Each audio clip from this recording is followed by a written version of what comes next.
I'm pretty much an open book. I've been through a ridiculous amount in my life. And what it comes down to it, guys, is that despite where I am now and things I'm doing, I am still just a crazy chick that's disabled for being crazy, streaming out of a trailer in a trailer park. Like, I've got a laptop, I stream through Xbox, and I just hit 10K, and Congratulations. I'm not sure how that happened. Thank you. I don't even understand. But like, I mean, there's a lot more to me. I did burlesque. I mean, technically, I guess I still do, just not right at the moment. I'm a photographer. I've done a interesting amount of things in my life. I'm a gypsy. I do tarot. I've been doing that for like 20 something years. I pretty much jack of all trades. So tarot cards, that's super interesting. Do you do that live on stream? Do you do readings for people, or? I wasn't sure if it would work or not, and I was like, screw it, let's try it. And so I did, and yeah, made people cry again. So yeah, it works. And actually I'm supposed to be doing one, but can't pin this man down because all he does is work, and so I might just do another one. And because usually when I do a tarot stream, I'll give away another one. I don't, charge. I do a tarot stream, and then I do a giveaway for another one, and I just FaceTime the person, kind of like what we're doing now. Right. Except for, my setup's a little bit harder to put together than yours. I may steal this idea from you. This works way better. But it's good. I got to do Wrench Tarot in person, and that was great. And he will never doubt me again. Ever. Oh, okay. All right. Now I understand. Wrenched is in wrenched out the person? Yeah. Okay. I was like, Wrench Tarot, what is this? This is all new to me. No, but that's awesome. And like, I think there's always a huge opportunity for us as content creators. Like, we've talked about it before. I talked about it with like our last interview with Psycho Plays, that, we have this opportunity as an influencer to people's lives, just as much as we do have an influence to, how they feel, where they're going, what their direction, what their dreams are. And we're always trying to do what we can to look out for the best interest of people. And so I think it's super interesting to see all. I like the variety. I like the variety of things and weird stuff that people can do. I would love to see more of it. I've tried to bring fire spinning streams and weird dance streams and different, like I've got somebody I followed that he just wants to do a dance stream, and I host him as much as possible. I love games, don't get me wrong. It's my life. It's what grounds me and keeps me sort of sane. But I would love to see some more artistic stuff. I love art. I love art of all kinds. So just to clarify, when you're talking about just dance stream, as in like just dance stream, or do you mean just dance stream? No, not the game. Like, this man actually puts up his camera, and he was doing a shadow dancing thing, and that was really cool. So he was dancing with his shadow on the wall behind him to music, and he would come back in the dance to pop in and see what was on the laptop. And I love the whole idea of it. So yeah, I'm fully supporting him. I mean, I think that we're in the place to really kind of transition where we are as creators and what kind of content we're starting to see out there. And I think that's evident in the fact that, and I've talked about this before, that the just chatting category over on Twitch is really taking off. Our web show category here on Mixer is really taking off. And you're starting to see the diversity of what you can go and watch just really kind of take hold. And so I think it's beautiful because, it's just like video games. There's genres, there's games for everyone, from sports to racing to, and they're adding horror. They're adding new categories to Mixer. Right. That streamer life just took off. Great. Yeah. Like, they're adding new. They're even talking about a possible dance category and stuff like that. If you follow Mixer, it's amazing. They are trying to just like bring you everything. So like, yes, it's still going to be primarily focused on gaming, because I mean, I think at the end of it, even people doing the other things are still basically gamers with really amazing side talents, Right.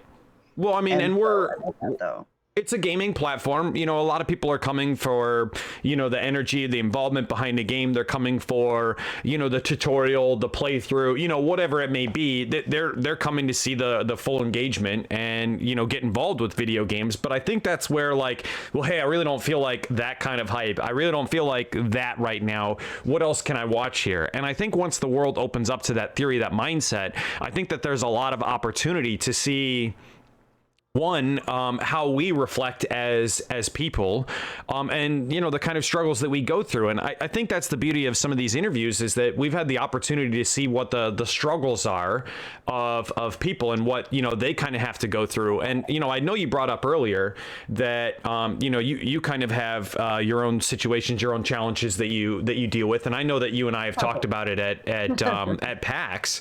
So, like, you know, tell us a little bit about, if I recall, you're agoraphobic. Is that accurate? I am a mermaid and a siren.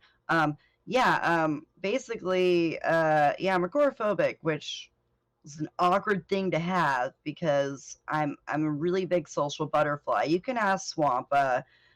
He's my mod. He's in chat. We live together. We're roommates, and we've been friends for, like, I don't even know how many years now. But he's seen me when I'm in my element, feeling comfortable, and it's not messing with me that day. You can't pin me down. I'm everywhere.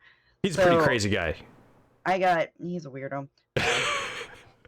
He was like, "Let me hold you like a baby," and you were like, "Okay." That was great.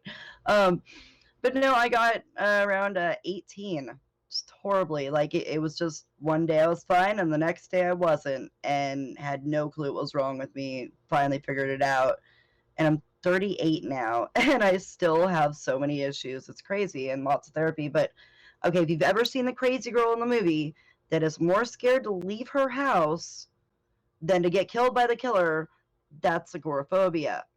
Like, some days I mean, it could be on fire, and I'd be like, no, it's fine, I'm safe. It makes no sense. There's different types of it, and my type is a more aggressive strain, so to speak, where I can't be alone. Like, I've finally gotten to be alone in the house, but when I leave the house, I have to have somebody I trust within my line of sight, which is 3 to 5 feet away, honestly. And I hope they don't bend down and I don't, like, scan by them having a panic attack, because I won't see them and I'll start screaming. It's slightly embarrassing. But going to places like Texas is basically the most extreme exposure therapy you can do. I shouldn't have been able to do any of it. I was housebound for about 6 months before I went to Texas. So the fact that I got there at all was crazy. The fact that I actually went to the convention was even crazier. But okay, I thought I was there for like 6 hours or more. I was real proud of myself.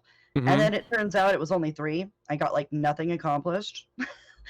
Like, and it was just too many people, too much at once. It was maybe throwing too much, but I'm gonna do it again because I'm a glutton for punishment. And but it was cool. People like you and like Peril, Sparks, and Break and Run, and then of course Glam was in the hotel with me, hunted me down because they wanted to meet me, and they knew that I had some problems, and we would go on random adventures around the Alamo, and it was great.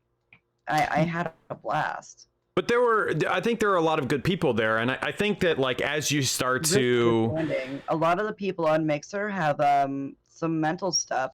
Not everybody's disabled for it, but there are a lot more than you think there are. Most streamers you watch have at least depression, panic attacks, and anxiety. Yeah, I mean, like, streamers. I know probably more than half of the people that we've interviewed thus far have had some level of anxiety in dealing with that, and it's a struggle.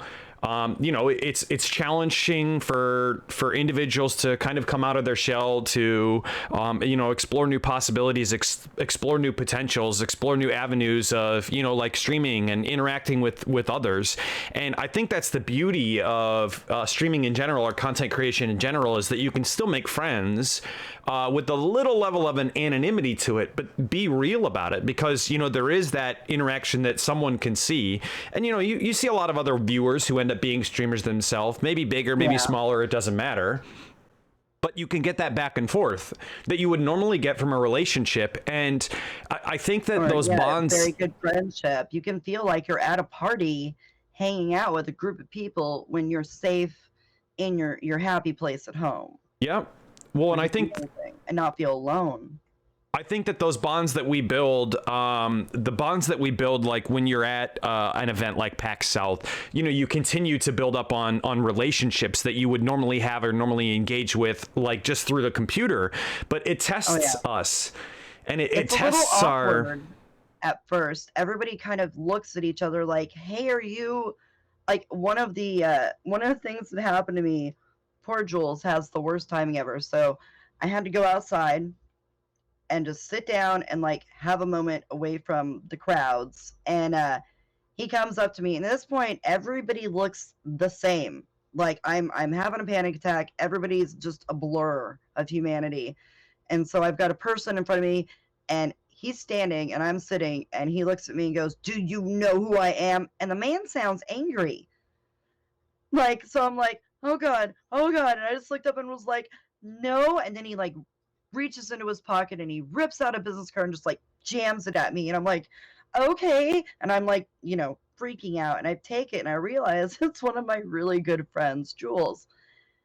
And I just looked at him, and okay, his whole saying is, we make fun of him all the time. It's been going on for a while, is Jules ain't shit. And so I looked at the card and I like clicked, and I was like, that's why I didn't recognize you, because you're not shit. And just started laughing, and he like hugged me, and it was fine then. But like, when you first meet another streamer that you've only seen through, you know, a camera, you have that like moment of like hesitation, and should I? A lot of people didn't come up and say hi to me like you did, because they knew who I was. It was really obvious. Apparently I stick out in a crowd. Just a little, but kind of like Glam. You and Glam. Maybe it's the hair. I don't. Together, people were just like, "Huh," and I was like, "They're pointing at you," and she's like, "Shut up! They're pointing at you." Like we argue. It's great, but a lot of people said they didn't come up to us because they didn't know if we would want to say hello, and we're like, "No, I waited all PAX for like I wanted a fan," and then I realized that I did get that. Just a lot of my fans are other streamers, and I wasn't putting that together. Well, and it's really awkward. You can be fans of each other. I think that's the beauty of that whole back and forth. But it's also like a little bit the challenge. Like you feel alone, but at the same time, like just so surrounded by all the positivity, all that same energy. That hey, I know that there are tons of people out there who are doing this the same way, who are focusing on their communities, who are here to interact with other streamers, who are here for companies, here for the growth of their community, whatever it may be. And I think it's those desires to still be a fan of what you do, a fan of the people that you're involved with and how you change. And I think it's one of the challenges that we always end up dealing with is like, how do I center my content? How do I focus on what can I do for people every single day in order to help them? So what like obviously there are some challenges that you have with anxiety or fears, things like that. But like, how do you keep yourself centered? How do you keep yourself focused to drive towards the aspirations of your community and the aspirations and goals of their growth, moreover than just your own personal struggles? I actually tend to think about other people more than me. And I know that sounds cliche, or maybe like, oh yeah, I mean it, but I don't. But people keep pointing it out to me. So I've just kind of accepted it as a fact. I actually work a lot more for my community than I end up doing myself, which has hindered me a little bit at times. I wouldn't take it back though, but sometimes I help people constantly. My host for like the next, it's like month and a half more. I usually I only host people that I believe in and that I watch myself. And I've changed it up to where I only host people now that may not get the exposure they need, which is killing me because there's a lot of people doing something similar, but not in a good way. Like I call it a positive community host. I legitimately am trying to help people get views in their games, to get them up, to be seen, so that other people love them the way I do. And a lot of people are doing that, but just to get their host numbers up so they look cool. And I'm like, I don't care. I'll come in with 5 people. If that helps you, that helps you. Like, it's whatever. you don't have to open a tab. You don't have to at all. And other people are like, um, yeah, Auntie. I actually check on my viewers when they're not doing good. If they message me, I'll sit and talk for hours. She was gonna quit streaming, and me and Glam were like, "No, stop that. Ignore the bullies." I think she actually runs a cam because of me, because I helped give her. I don't know. She's a gorgeous lady, but she wasn't seeing it in herself, and so I sat down with her, and I've talked with her many times. She sends me the most amazing, positive messages, like on a daily, because I don't even know. There's so much love. I don't know why she does it. She's amazing, but I helped her, and I know I've helped other people run a cam. I've helped people do tech support on their own streams, even while I'm streaming. I'll be like, "What do you need?" Now just throw it out. If I don't know it, somebody in chat will. And I Yep. try to get other people to help other people. If I don't know something, I have been known to go into other people while they're streaming and go, "Hey, can you help me with the thing?" Which I'm not entirely sure is rude or not, but nobody's called me on it yet. So, I we should be helping each other out. So Well, and yeah, I, Doctor gets a lot of negative viewers, and I told him that he should just cosplay Maui and get it over with. I think that there's always challenges. There's always things that you have to worry about overcoming, especially with the community, because a lot of times we have to overcome these challenges as a community, as friends, as people. And it was something that we've touched on before, that like we're there for the community just as much as they're there for us. Sometimes we have our own struggles and they're there to pick us back up, just the same as we're there to pick them back up. They did And that so for me yesterday, definitely. We all run into problems, and like I can try to stay as positive and helpful as I can, but when I start running into so many problems that I'm just like, I'm just gonna call it. And then all it takes is one good stream, and it could have no embers, it could have no follows, it could have no sparks, no nothing. Doesn't matter. It's the people that come in and what they say. And yesterday, like, I cried within like minutes of starting my stream. I hadn't been able to stream in a minute, between getting DDoSed and my internet messing with me. It was just like the perfect storm of, nope, you can't even game, you can't stream, and good luck watching Netflix. And I'm like, give me something. I'm supposed to be on bed rest. Like, it was all bad timing. And they came in, and I had maybe one of the best streams I've ever had, because just everybody I know showed up. You were in there too. Like, I've had people that they blew my mind. I'm still not sure I'm processing it right, like, at all. Like, yeah, I've been getting DDoSed for months now, and that's something. Okay, other streamers aren't quite as open as me, and maybe that's a problem. I don't know. I'll be like, yeah, this is what's going on with my life. This is what I'm doing, and because I'm so honest, it's come back to bite me.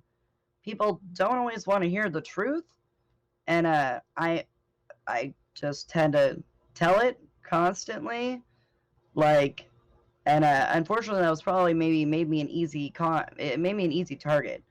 We have me and my community, we have all banded together to fight against it and stuff. Made many changes. Uh, I got donated for a modem, so that would help towards some of this.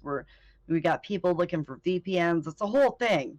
It's a whole thing, and we're trying to find the people responsible and take care of it, because we don't need people DDoSing on Mixer, look, or anywhere, any platform. Honestly, like, that's a bored man's game. Go back to 4chan. I don't know. I like 4chan too. And I think that there are a lot of creators right now who are running into this problem.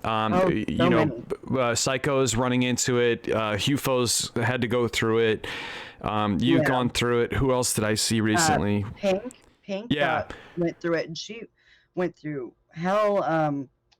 There's been so many, and some are just getting small dosed. I'm getting full on attacked. Like, even when I'm not streaming, they're attacking me still. Like, somebody's out to just make me have a bad day. Right. But see, I'm used to having bad things happen, and it just makes me go stronger and be more positive. It's like the opposite of what they're trying to do, and they're just making me work harder and get stronger. So I'm kind of laughing at this point. Well, and those are some of those objections, those challenges that you're just always having to fight through as a content creator, Yeah. that you're always having to fight through as a person. And like I said, the community Yeah. holds us back up so much, and it's beautiful to see how we kind of rally together. Sorry, what? Like you can see the chat, the love, the we got you, we're gonna be there for you. Like Mm-hmm. it's amazing. I've known a lot of people that got, you know, they had internet issues, they lived in a bad area, they had DDoS attacks, and their community left them because after a while, you know, if you're not able to stream for a month, 2 months, 3 months, or the only streams you can do are IRL streams, a good example is Atlas. Atlas is huge on Mixer. I actually met him because we were bitching about internet on Twitter. He's like what 100 and over 100,000 followers. He's amazing. He's so smart. It's ridiculous. I can't even understand him half the time. But we made friends. He had to switch to IRL streams because of an internet problem, and like they bailed on him because he couldn't play Call of Duty. He couldn't Right. play a shooter, and he's moved and it's coming back slowly. But he was always just like, "Where are my friends?" And so I was always scared, you know, that would happen to me. And if anything, I've gotten more friends. I don't know. I think it's maybe I just go out it and tell people what's going on, and it's great. Well, and I think Thank you, there's a bit of a challenge for content creators to a streamer. So there are streamers, and you know, I think it's a bit of that being able to overcome adversity, being able to challenge yourself to do something more over and over and over again, and always adapt, always overcome new challenges and obstacles and evolve. Exactly. And so when you're sitting there and thinking about it, like you have a content creator who, they'll say, you know what, this isn't working, and I know that I can make an adjustment and change my type of content that's still for the good of the community, but switch it up while remaining true to yourself. right. That's And the then best you have people I've seen are those people that are willing to roll with it, and they won't tie themselves down to one thing. right. They're willing to be like, you know what, I'm just not having fun doing this anymore. I want to change things. And because they're excited and they're happy and they're having fun, their community is too. Right. Because they're like, all right, what's next? It's always a mystery. It's going to be exciting. And then the other people that seem tied down to one game because they think that's the only way that they can make money or make their views or be a professional streamer. Everybody does it their own way, and I'm not here to judge at all. I go by my gut and do what I want.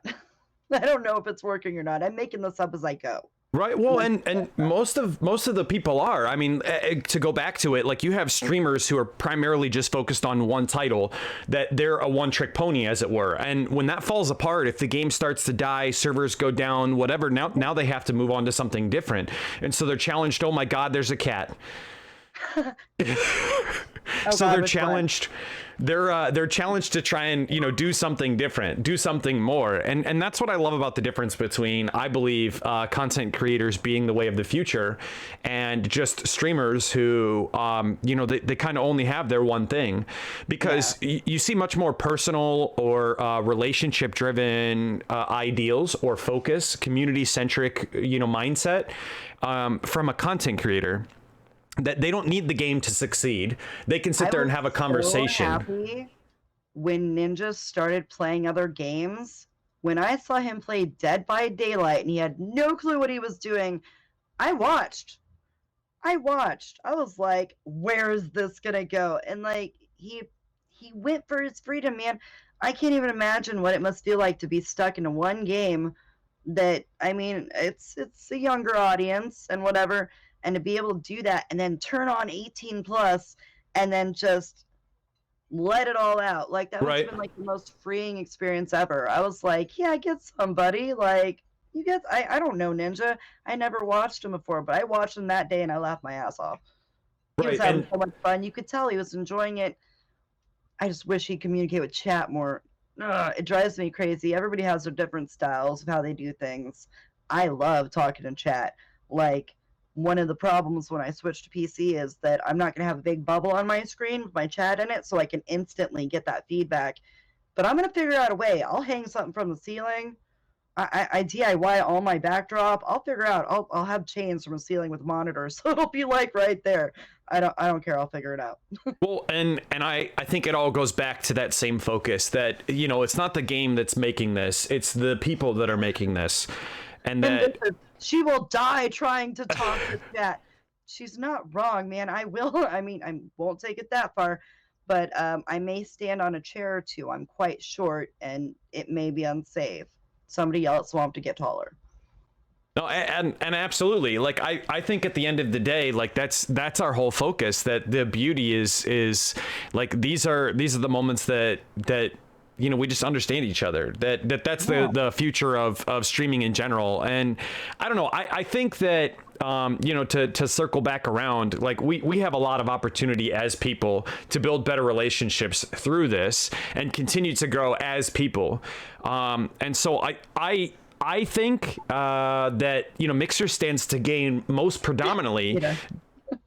Mixer stands to gain most predominantly just off the focus that we're a community-driven platform. You know, when you look at Twitch, when you look at YouTube and Facebook, come here because Psycho did put it best. By the way, I was terrified to follow that man. I love him, and I was in there, but I loved your interview, and you were so like, I'm gonna get the good questions out. Yeah. And like, he has anxiety. Like, I didn't get to meet him because his anxiety and my anxiety were going off at the same time. So like, we saw each other, made eye contact, and both like went different ways trying to leave a restaurant. Well, and it's interesting to see because like you see a lot of top tier creators, like people who are definitely A-list. Yeah. I mean, the way he and I have both put it pretty much the same way. It's not about you're big or small or whatever. Everyone's all on the same field. Term, like when I was trying, do you know how hard it was? I was trying to find the right wording. Like, I went around, and before I put people on my host, I was like, I don't want to call you small because there's no such thing as small. Look, last January, I had like 3 followers. Like, but I got Sea of Thieves the very first time they dropped loots, and I had 3,000 people watching me, and I was at like 100 followers, and it just blew up. And I was like, yeah. And then I realized, oh God, I don't ever want to have that many people watching me again. It was so fast. It was crazy. I could not keep up, but I was having so much fun. But like, I don't believe there's such a thing as a small streamer. I just think it's new, growing, and learning. I still have no clue what I'm doing half the time. You can ask anybody. They're like, she broke it again, and she has no clue how to fix it, but she'll figure it out. I think as long as you're still trying to improve constantly, like, the only small streamers I know are the ones that are small-minded and don't want to see a bigger picture. And even then, I probably am not going to call you on it because I don't know you. Right. Like, so I'm trying to figure out how to add people as auto hosts, and I'm asking them because I want their permission, and I want them to understand what it is I'm trying to do.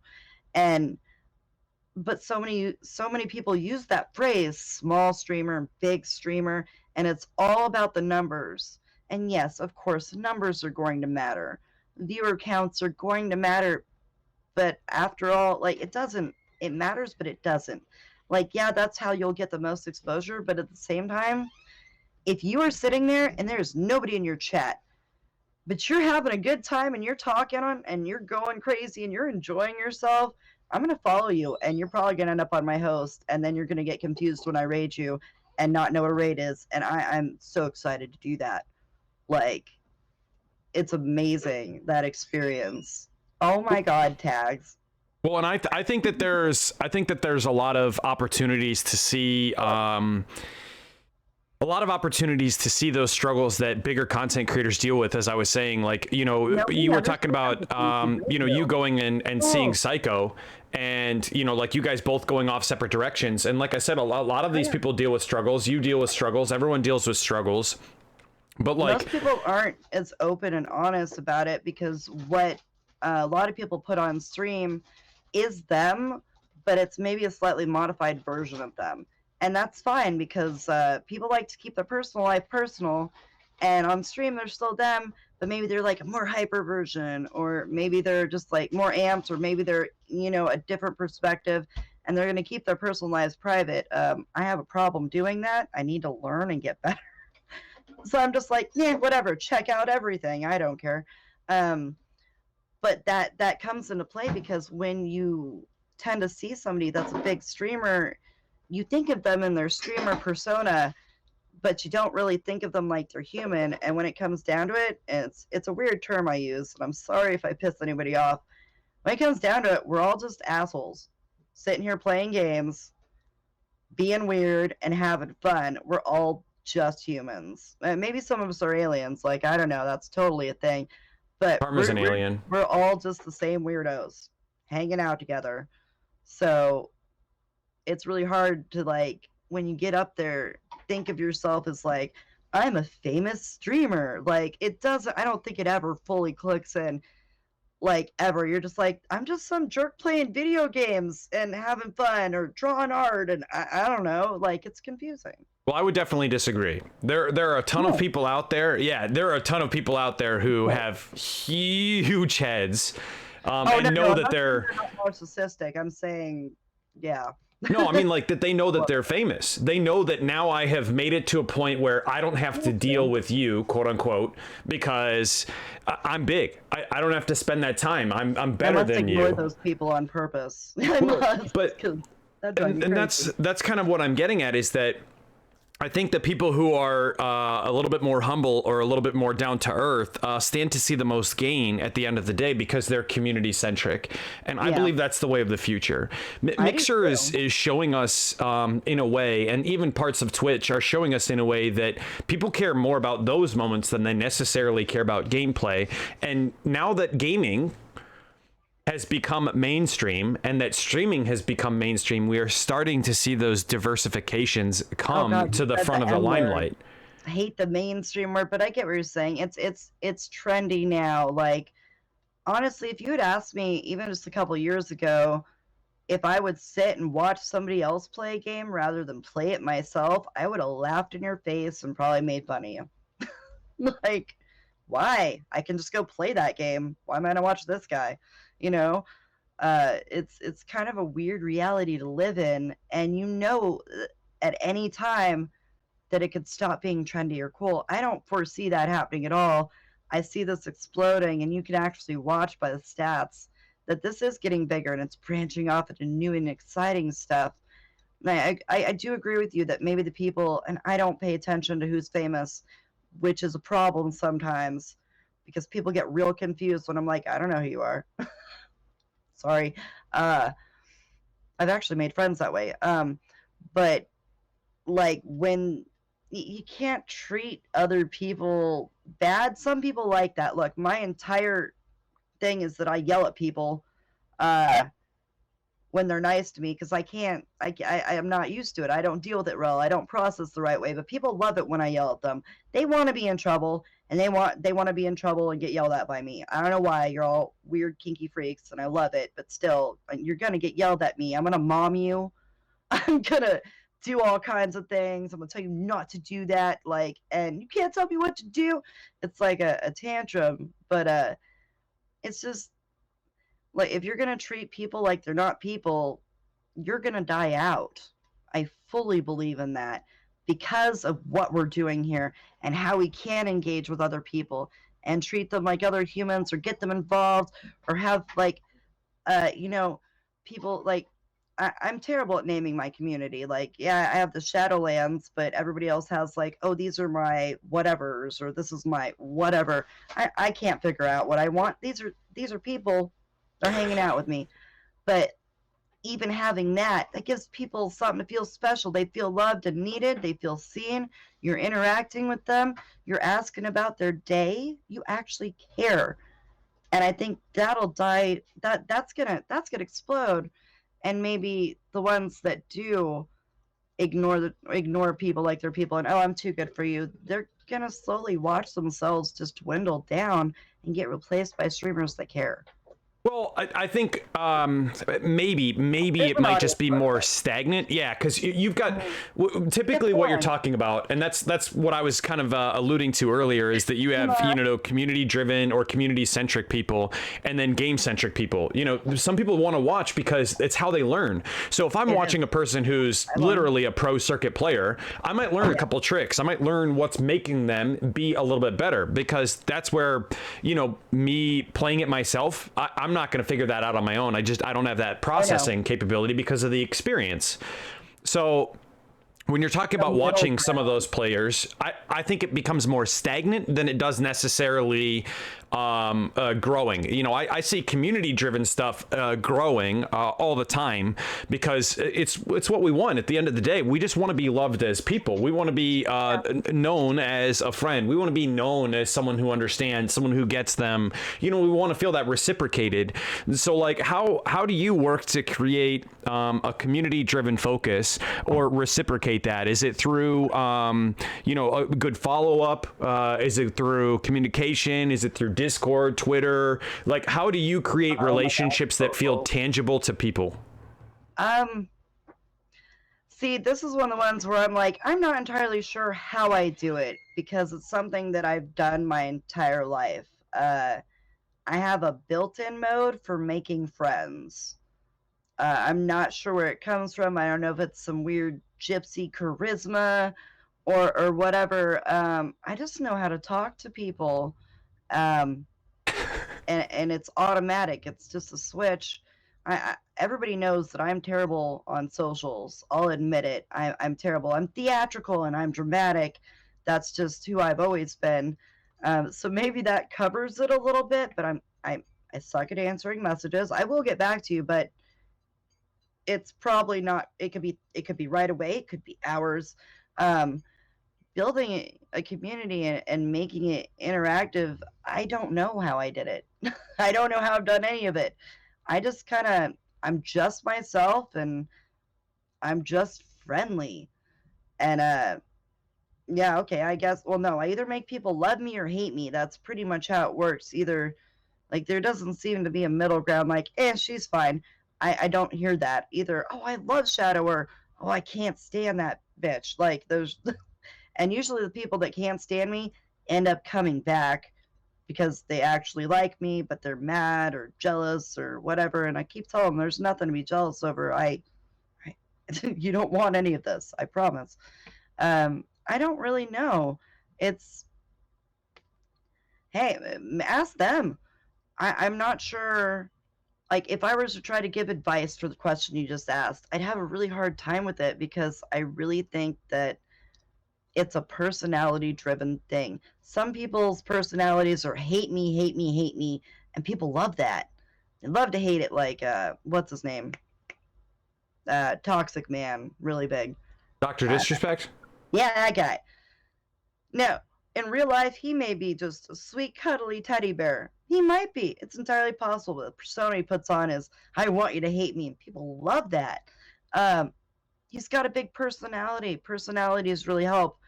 The most, my favorite people are dramatic, big personalities. You don't have to talk loud, you don't have to yell, you can, but just knowing that you're real and you're not just like an automated robot. That's what builds communities. Like, just having something that you could see, like, this person is dramatic, excessive, or weird. They have something to say, they have real thoughts in their head. You can tell when someone's faking it and when someone's not, unless they're really good. And then that's its own kind of personality. I think personality makes it. I And definitely think that personality makes it. I yeah, think that that's a large part of it. I've always made the joke. I know when we were originally talking about it, sorry, not you and me. Well, actually, we kind of discussed it a little bit, but someone was always talking about it on Twitter before I ended up going to PAX South. They were basically saying like, oh yeah, check your shit at the door when you get to PAX South. That over the top personality, that whatever, like random cosplay, that nonsense stuff, like we're all just people, do that. And I was like, F that, man. Like, this is who I am. I no, don't have but any other yeah. mode. And that's the funny thing. So I get to see behind the curtain at PAX. I think I got to see it a little bit more than most because of my situation. I got to see people not at the convention when they were trying to turn it on. I got to see people not out at the meetings or the bars or the clubs where they were trying to be their bestest. I got to see people like just hanging out at the pool, relaxing. I had Peril Sparks fall asleep in a chair in my hotel room. He took an old man nap. It was amazing. We That's crashed a wedding funny. by accident. Um, I got to see King of Scrubs have an anxiety attack. And I got to get him to calm down. And we had a weird, random, accidental, let's just jump in the pool and calm down moment with him and a bunch of my friends. It was nice to kind of peer behind the curtain and see how these people that it's still them. It's like more real. It was interesting. I don't think you have to check anything at the door. If you actually are who you are, it's going to come out no matter what you do. But Right. you kind of like pull it out more, amp it up when you want to make that networking and get these people to like you and all that. Everybody does it. You do it in your daily life. If you want to get a job, what do? Put on your best you. You're selling yourself for that job. Streaming's kind of the same way. You're selling yourself to however many people that you're a cool kid or whatever your thing is, and you should hang out with me. I think it's a hard line there. Like I I disagree with check your shit at the door. Everybody got to see everything. I got to hear Peril yell. I got to hear him be quiet, which I didn't think was possible, and it doesn't last long. I'll tell you, that man is always loud. But we did not want to disturb that wedding. And him and me together trying to not be loud was laughable. Uh, So I think Covered one him of the up. challenging bits there is that, like, I can see how some people would end up putting on the best version of themselves Yeah. while they're streaming, while they're at a job interview, while whatever. But like, why not do that 100% of the time? Well, that's the thing. If you can't do it 100% of the time, that's when you see people tend to fail or quit or give up. It takes a lot of energy to put on something that isn't yourself and be that all the time. Well, but Like, that's the irony, is that yeah. you're saying that you are yourself, but you're amping it up. So if you I think have everybody to, amps it up a little bit, depending on. I mean, I'll tell people, "Hey, I'm just having a chill day," or I'll tell people when I'm hyper. I have like squirrel disorder, so I tend to, bounce around a lot and do stuff. But sometimes I'm sick, and I'll still get on sick, and I'm still me. I've just got different sides of me. But I do see people kind of turn up their personalities, um, just to make themselves stand out more. And I get it. I think everybody does it subconsciously without knowing in certain situations. Like like I said, like a job interview, or when you're really trying to impress that certain someone that you're into, like if you like a girl, you like a guy, you kind of try to bring out the best version of yourself. And I see that in streaming done a lot, and it's a giant energy drain. The people that seem to stick with it and stick around for most of the people that are always themselves, and yeah, they might amp it up a little bit from time to time, but they'll bring it down and go. It's like a roller coaster. It goes up and down and up and down, and it's a hard thing to balance and keep yourself healthy and do your real life and do your stream life and do all that stuff. And the people that are just themselves, we love them more for it. We really do. well, and I think. I think that that's where we personally need to see streaming as a whole evolve. That we need people that can be okay with being themselves. And I don't know if you recently saw, but what was that? Pokimane was talking about the fact that she's had such an energy into driving to be another person that she's attached to it, that she's become that person, and now she's sad or is set back because she doesn't know what to do. She feels like she's lost sight of herself, lost sight of who she is. And so, Psycho had said the exact same thing. I know I've said it for years, that you have to love yourself before you can love another person. And I think that that's ultimately, the end of the day, the focus of the community, is that you want to try and love other people, that you want to try and care about other people. And you know, because you don't know who you are, then you lose sight of who you are and who you want to be, who you want to see, and what you want to see in other people. And see, that's so crazy too. So that she actually managed to become somebody else. That's humans for you. You actually, you know, you could be sent from the place you live at to a completely another country, not knowing the language, not knowing anything. Stay there for a year, and you'll become something else. You'll become different. You'll learn the language. You have no choice.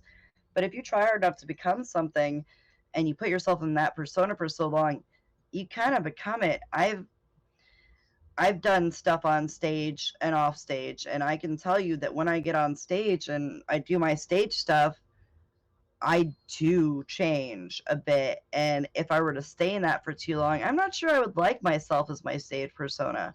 Like, I really don't. She's great for stage, but she's not somebody I want to be all the time. Now, I can't imagine doing that same thing, but like streaming, we tend to stream a lot. And so if you put yourself in that, you get used to it and then you never turn it off.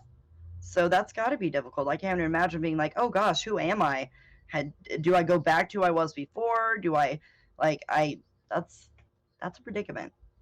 You gotta, and with everything you need moderation. yeah, I mean, I know me personally, I've always just had, you know, like I just don't do that, or I do that. And if it's good for people, if it's good for the people around me, like I'm a lot more likely to do it. If it's not, I don't. But if I'm not comfortable with it, I won't run it. Tell that you are who you are, like all the time. Like I've watched you stream, I met you in person. You're the same guy. Yeah, I don't have another persona. If people don't like me, then I don't have any other option. And I'm not shitting on personas. I don't want anybody to take that wrong, because no, it's fine. Like, you can play a part. And if you can keep that up, man, I have a lot of respect for you, because it's an energy drain trying to keep a persona all the time and not slip. It's like constantly acting and staying in character. Mm-hmm. Like, well, and there are method actors that do that, but eventually they got to come back. And I can't imagine how confused people must be all the time. Well, and Keita brought up the same thing about basically method acting, that you have these people who've, you know, kind of fallen into a character, fallen into a persona or a role or whatever, and they've lost themselves. I mean, look at Heath Ledger. Look at the Joker curse. Yeah. The new Joker did the exact same thing. I can't remember his name. Jared Leto, right?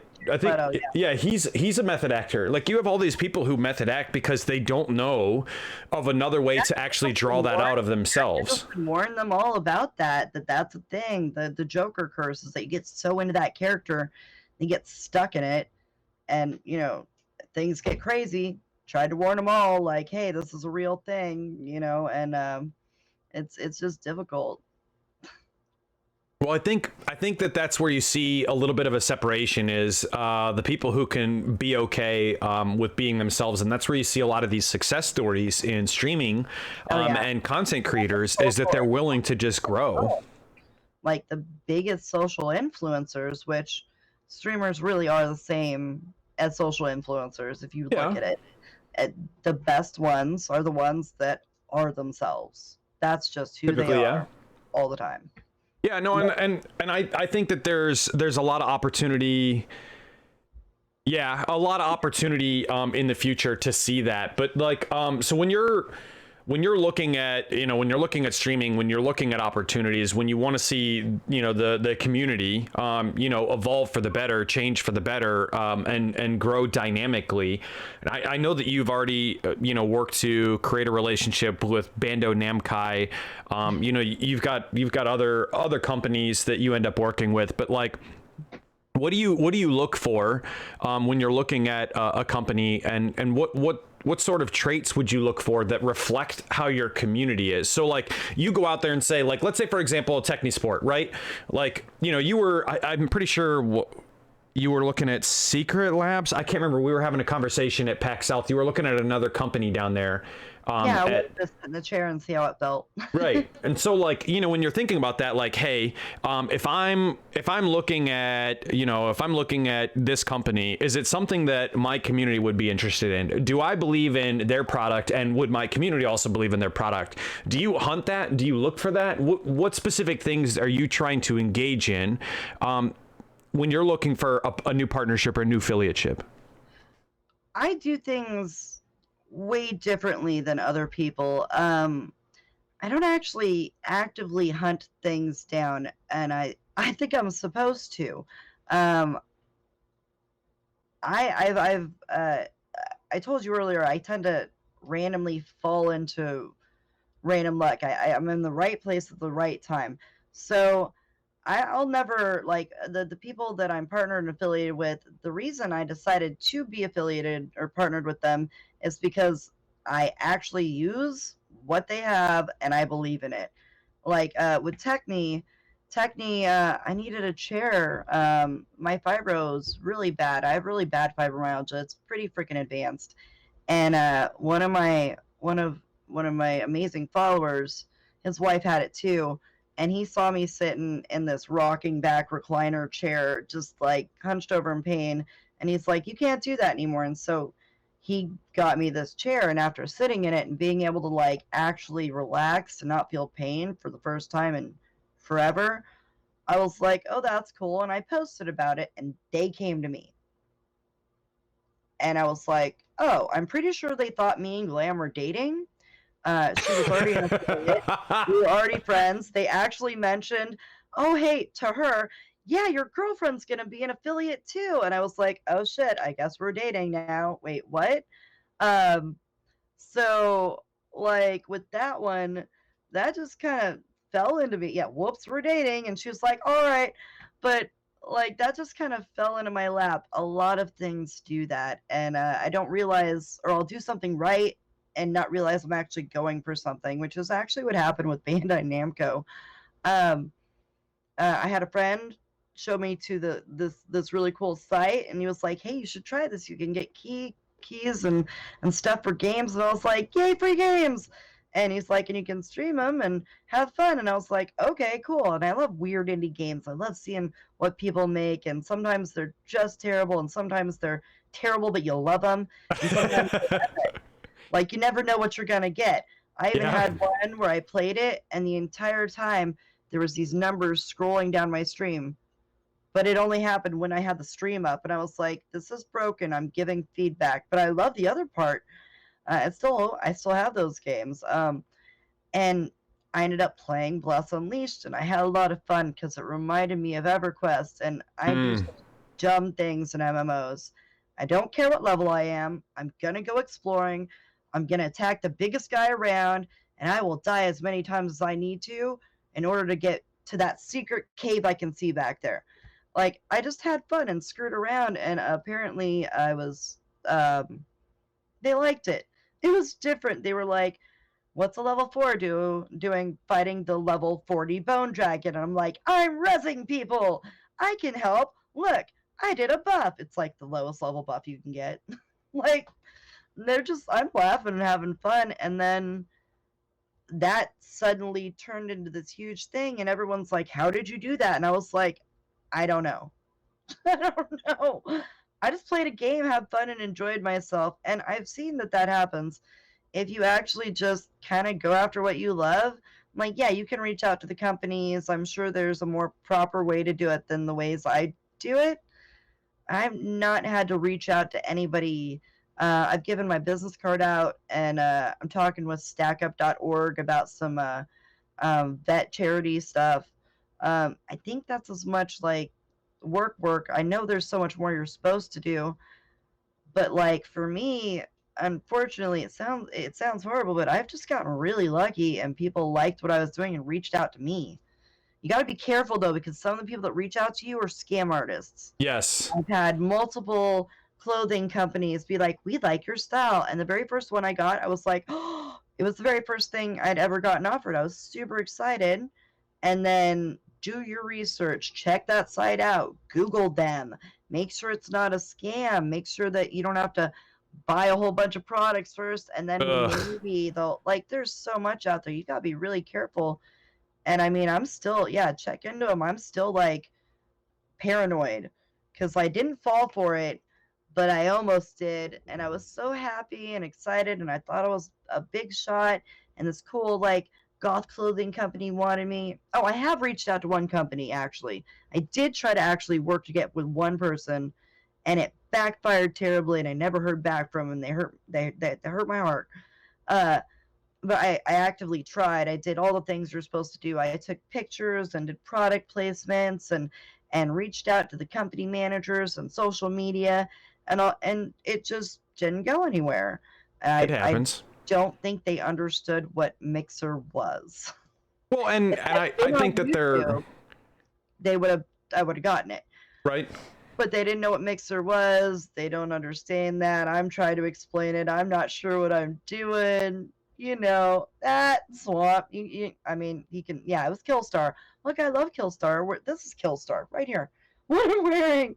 And I was like, come on, guys. You don't have anybody doing this right now. Try to reach out. And, you know, I'm still waiting. I might hit him back up. Like, come on. Well, they got bought out. Who, Killstar? Yeah. Oh, fuck. Not by Amazon. There's, I don't think so. There's a parent company that owns them now, but yeah, no, I know. They were their own website, and then now if you try and go to their website, it actually redirects you. Does it really? Yeah. Oh, that makes me sad. Yeah, I haven't been there in a minute. Their stuff's a little pricey, but it's really nice. So that might be partially related as to why that didn't work out for you. They didn't get back to me. They were in the middle of a switchover. Mm-hmm. You know, I had no idea about, and that's what you run into. Like, trying to go after stuff is definitely the way you should do it. Now, hoping it falls into your lap like a lot of it did with me, do not expect that. That's not something that happens. I'm very rarely lucky that I have been lucky when it's come to that. I work really hard for it once I get it, though. I will work really hard for it. If I believe in something, you can tell.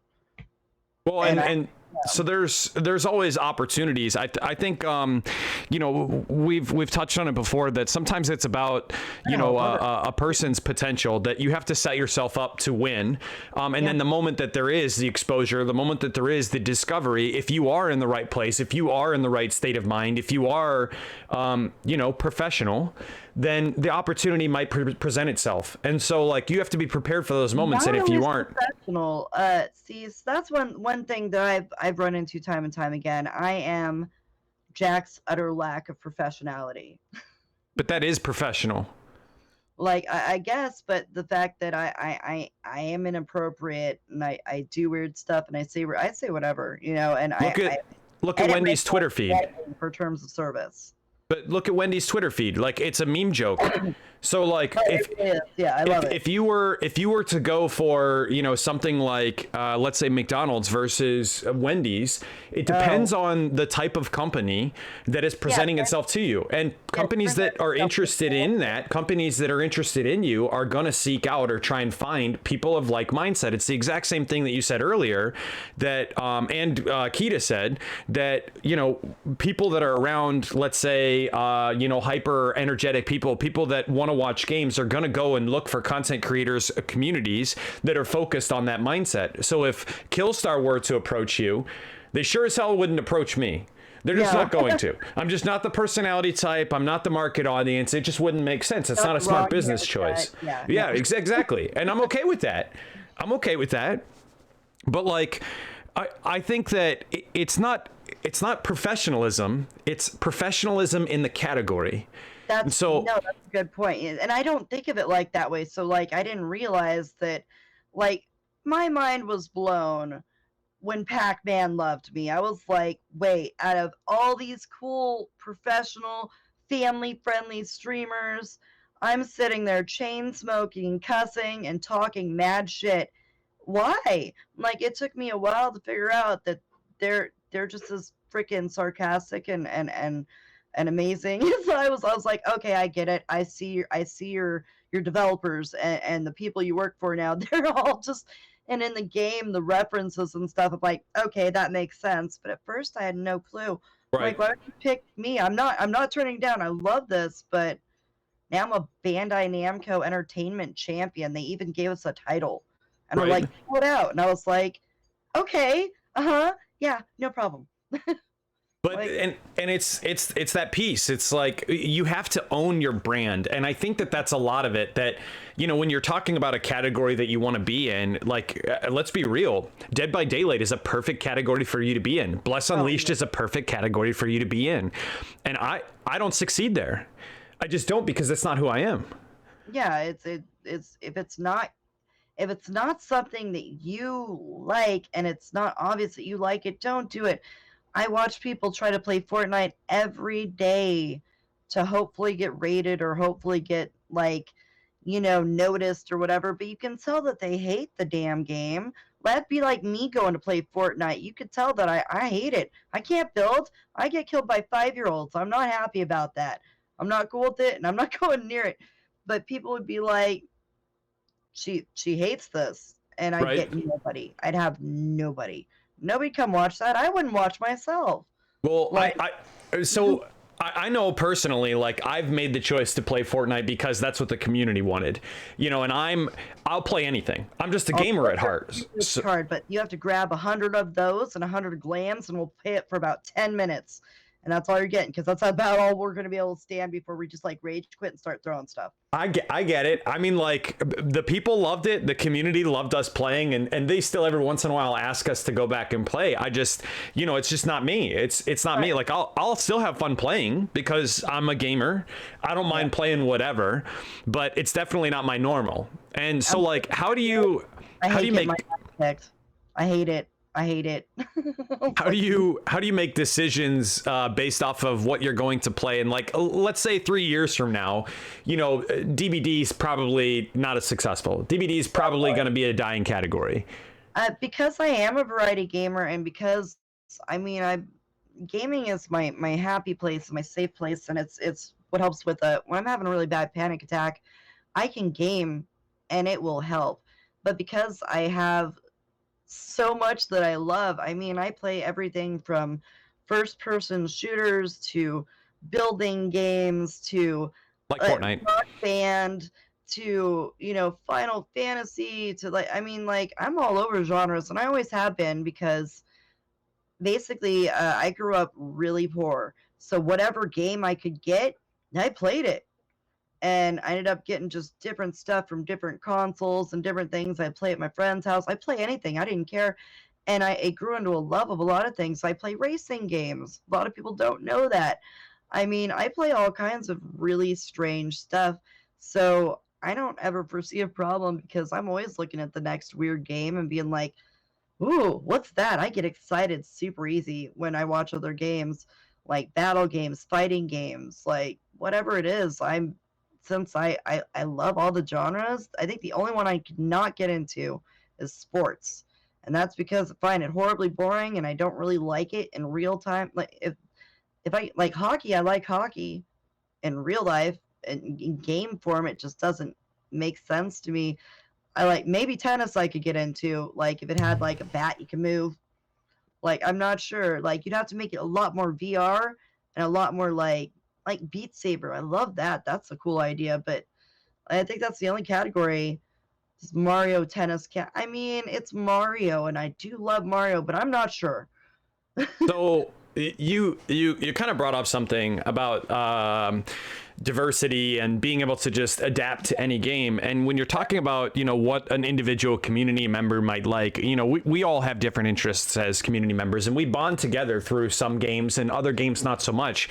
But I think Mixer and Xbox have the perfect opportunity to set up the entire future in the industry of gaming and streaming at the same time through Game Pass. So when you're talking about discovery, you can see them doing it too. I love that they give you such a wide variety of random stuff that you may never like. I actually do play some games I may never have even thought about playing, because it's on Game Pass, and I was like, hey, it's free, might as well try it. Some of them are great, and some of them I'm like, oh no, never again. So when you're talking about opportunity around, discoverability of new titles, new games, I think that the opportunity is also there for content creators and there for streamers. That when you're looking through the list of Game Pass, they could show almost like pop out blades of like, hey, if you wanted to check out this game, why don't you watch this for 5 minutes? Do you want to see what that looks like? Because maybe an actual streamer playing the game. Yep. Like, I would love something like that, a streamer integration into that, because actually a lot of times before I play a game, I go straight down and I'll look at it, and I'm looking at the description, but I also want to see not just the trailer, but I want to see actual gameplay of the damn game. Right. I want to see what it's like to actually play it, because it may not be my play style. Is it an above ground one? Is it like an above view? I hate that. Like, there's only a couple games I'll like do that on because I love the game. I don't like that style, and Right. some don't show that. It would be kind of cool to watch somebody playing that. You should pitch that. You should pitch that now before somebody steals it in chat. Well, someone will take it, and that's fine. Everyone, I mean, when I post it up on YouTube, it'll just be like, oh yeah, well, I mean, I had the idea first, so that's fine. Doing it all wrong. Go to, hey, got an idea. Send out that email. I'm sure someone up at Microsoft/Mixer staff has already thought of that, but like it would be a great way to expand the horizons of Mixer. And so when you're looking at Mixer's success story, like I think right now we're in a bit of a slump. I think personally that I've seen more viewership, and I'm not just talking about like the testing or whatever's going on right now. I've seen more viewership over quarantine with what's going on. But I think once with everything, that was one of my worries. It's gonna sound weird, but stick with me. So with the quarantine and with people being on lockdown and stuff, oh yeah, we got a lot more people coming in, watching, checking out what's this, and more people were at home, and more people were bored and just wanted to see what it was, and more people started streaming. That was a great one. Because it broke a lot of things. Things are still being broken. The internet is broken. Mixer breaks, servers break, games break. There's more people than ever on at the same time. It's really, talk about stress testing. But now that people are getting back out slowly, things are reopening, whether it's good or idea bad. I'm not getting into that. But now, are we going to see that affect us? I guarantee we are. People want to go outside. People want to go to the store. People want to go get coffee. And their nails and hair done or whatever. I do all that myself. I don't care. But people are gonna want to break out. So how's that gonna impact the platform? No, I think that at the end of the day, we're seeing some of that growth. We're seeing some of the what I would call a spike in viewership. But I think because of the exposure that we're also seeing accordingly, that people are starting to understand that streaming isn't just video games. And I think that's been evident for the past 3 years. Yeah. There's a lot of hard work that goes into it that I had no clue. Well, and I think a lot of parents are like, hey, you know what? Let's buy you a computer, because at least, if you're minding your own business and playing Fortnite or whatever while we're stuck in this quarantine, at least maybe you can make some money from it. At least maybe you can turn it into a job and opportunize this chance. You can actually see it on sites like Amazon, where absolutely. The camera I'm using right now is a $60 or $80 cam is now $300. Because of gouging. But and that's not so much the streaming. It's admittedly, just for everyone else's frame of reference, that's admittedly a lot of the work from home situations. Work from home stuff. They don't want to use their laptops, or they ain't got it or whatever, but all that stuff too. But yeah, you can see a lot of parents are like, here, make us some money, have fun, leave me alone. Yep. Without knowing the amount of insane work that even just the basic stream, just streaming off of only Xbox, without using Lightstream or any of the OBS or anything itself, appears to be quite easy. But you got to pay attention to that chat. There's a whole bunch of stuff. There's bots that are really helpful to have. There's some stuff you got to turn on, and you can only do it on a PC or a laptop. Can't do it on your phone, and people don't understand that. Well, and I mean, you can do it on your phone. It's just between the internet connection and now I think you have to actually pay for Streamlabs OBS for the On application. Mixer itself, to go to your channel and like turn on Hypebot or tweak your settings cannot be done from a phone. Trust me, I've tried. So just to get like basic Hypebot on, unless it's already default on, or like it's you got to do it through a PC or a laptop, maybe a tablet. You might be able to do it through a tablet. I'm not entirely sure, but I don't admittedly run any native mixer bots, so I wouldn't know about that aspect. But I trust your wisdom on the category, because I've never messed with it. I don't run anything except for Catbot. You can't turn off, like the the underneath Catbot. Like I have Catbot normally turned off, but the stuff that it filters out. Yeah, I can't turn that off, but I prefer it anyways, because usually it's getting rid of stuff that I absolutely want nothing to do with, nothing involved with. Yeah, and sometimes Catbot's like, please don't talk about programming. We don't like that here. It used to I've never had that. Oh, it was funny. We were like, why did it get rid of that? Like just random weird stuff. Catbot goes a little crazy sometimes, and I'll get rid of some strange stuff. Like yeah, I don't know what it was. It was like it was C++ or something, and we were like, can't say that, Catbot. All right. Yeah, I don't know. I mean, like, I guess I could see how you could twist a word depending on what's beforehand and afterhand to make it look like another word or another set of letters or, whatever. So I guess I could see how Catbot might get confused with certain circumstances. But for the most part, I've never had any difficulties with Catbot. But besides the point, I think that Mixer has a lot of opportunities moving forward, that streamers have a lot of opportunities moving forward, especially seeing the influx or the growth that we've seen over the past month and a half, being in quarantine. So like, we have streamers who are out there. We have people who are out there. If you had to tell or had to bring up some of the most essential facts that you've had to deal with or go through in terms of transitioning to an idea of growth on your content, what would you say, like, you absolutely must think about this now because it is essential to the future, even 5 years down the road? Equipment. Man, I was not prepared. It may seem really silly and you may think you have it. You don't. You have no clue. Do your research. Like research and equipment. Like, watch people. Like, I wish I had watched more people and seen more stuff. Like, I wish I could have like go back and like shake myself and be like, stop it, learn some things. Like, you have no idea how much tech is involved in what we do. I had no clue. I had a basic walkthrough and a basic idea. Now I'm finding out that I am so far behind, and it's catching up to me in a bad way, because the amount of followers I have now, and I'm still streaming off at Xbox. Now, I'm not saying it can't be done. I'm just saying it's making it a lot harder. The more chat moves, the more I'm missing, the more I can't see. I don't have monitors. Like, I don't have a PC. And it's becoming a problem, because what I didn't realize is that you need a lot of that stuff in order to continue to grow and be able to keep up with yourself. Sometimes, like, I didn't think I'd be sitting here where I am today. Like, I was like, maybe in like 5 years. So be prepared, even if it doesn't happen. It's never a bad thing to have the right equipment, talk to streamers. Robot Giggles was the very first streamer that reached out to me.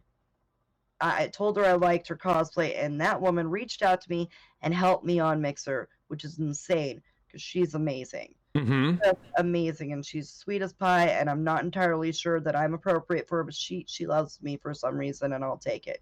I don't know.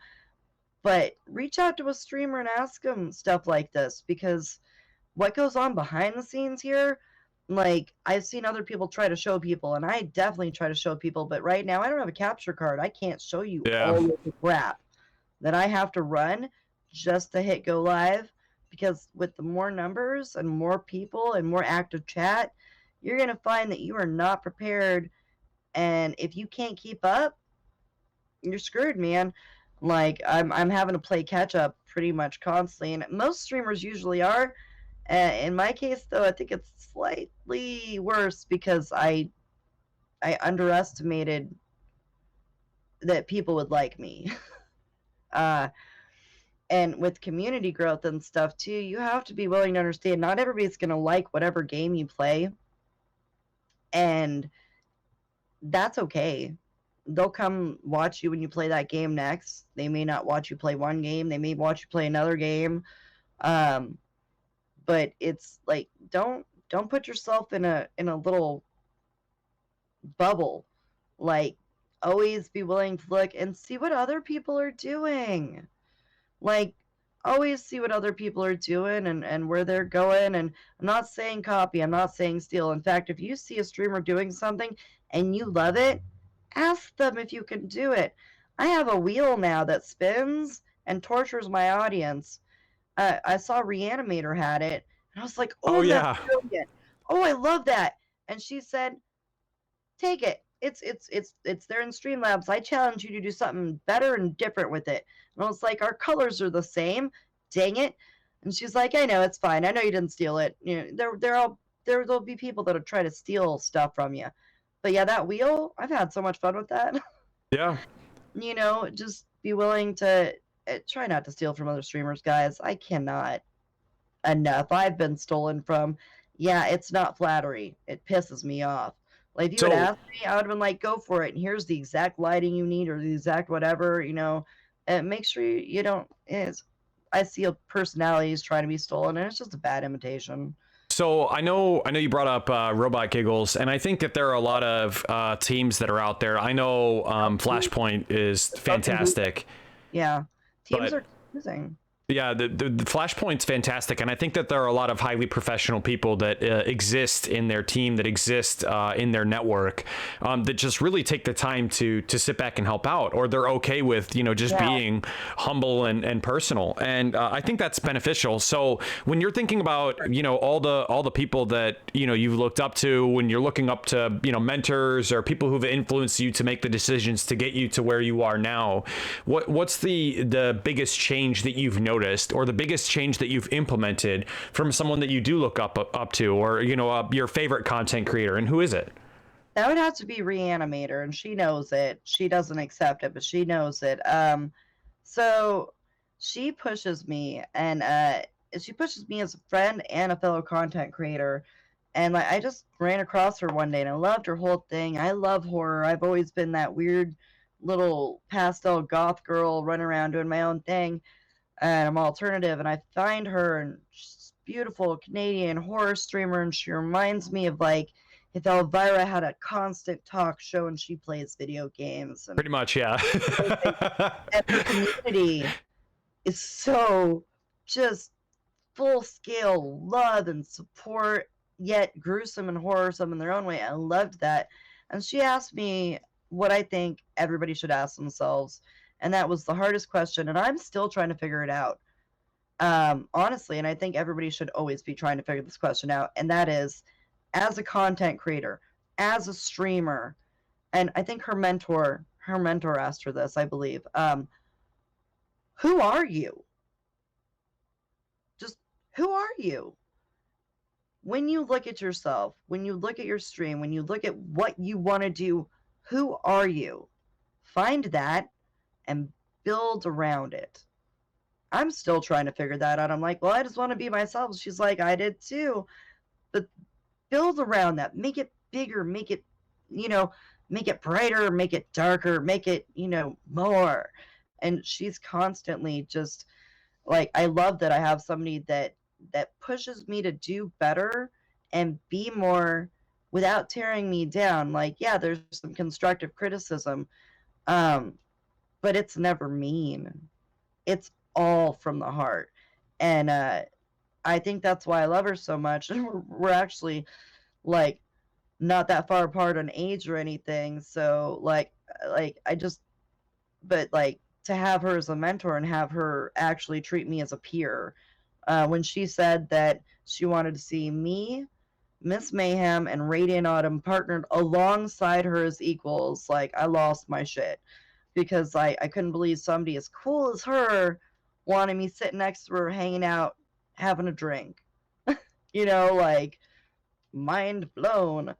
Um, yeah, I'm older than you. Surprise. The aging on the inside's bad, so the outside's been nice. But yeah, it's just it's actually really cool. You do tend to idolize people even when you know they're just people. If you like what they do and you're like, I had it happen to me. I freaked out. I hosted somebody one day and they fangirled and I panicked. That's just my normal reaction is awkward giggling, run away. I didn't expect it. Like, I hosted somebody and they were like, oh, and started fucking crying. And I was like, why are you freaking out, man? I'm freaking out, man. And they were like, because you're famous and amazing. And I'm like, no, I'm not. And you don't, I don't know how to handle that. So to frame that with the question about who are you, Who are you? I know that there are some people who might not fully understand what that would mean, but it's about identifying your brand, about identifying what your growth, what your aspiration is, where you want to be. So the word brand, I think, is where people are getting it wrong. I know that's where I did.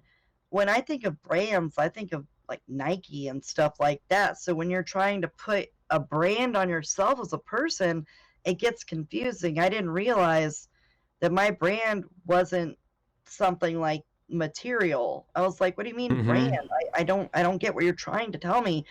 It has taken me forever to realize that literally me, my personality, the things that come out of my mouth, the way everything around me appears is my brand. I wish we could call it something else because it's really confusing to other people when you say my brand, like, because you go to straight up brand named things, you know? Well, like, you never see yourself as a household brand name. That's no, I know. I mean, and it's hard to conceptualize until you really get involved. But it really does boil down to branding because it is the relationship of what you create, quote unquote, a product, and how people perceive it and the type of people it attracts.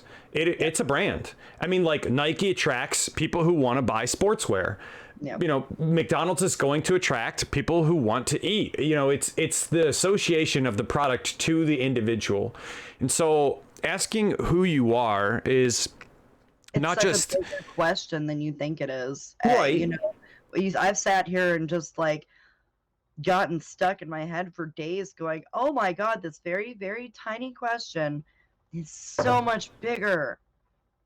Who am I? Hell, I don't know. I've got plenty of years on me and I'm still trying to figure it out. Well, but it's not just you. And so It's great. Yeah. that's what I'm getting at too, is that your personality can attract individuals, but it's identifying who the people are. It's identifying who your market audience is. It's Yeah. identifying their age, their interests, their focus, everything. Yeah. So who are you? Where do you fit in the world? And how do you plan on involving yourself with that? How do you plan on involving your community with that? How do you plan on getting everyone bought in, as it were? Wow. I love this question. I am the queen of the misfits. I'm a villain that's not a villain. Have you ever seen the villain where they appear to be I believe that's an villain? anti-hero. Yes, anti-hero. I love that phrase.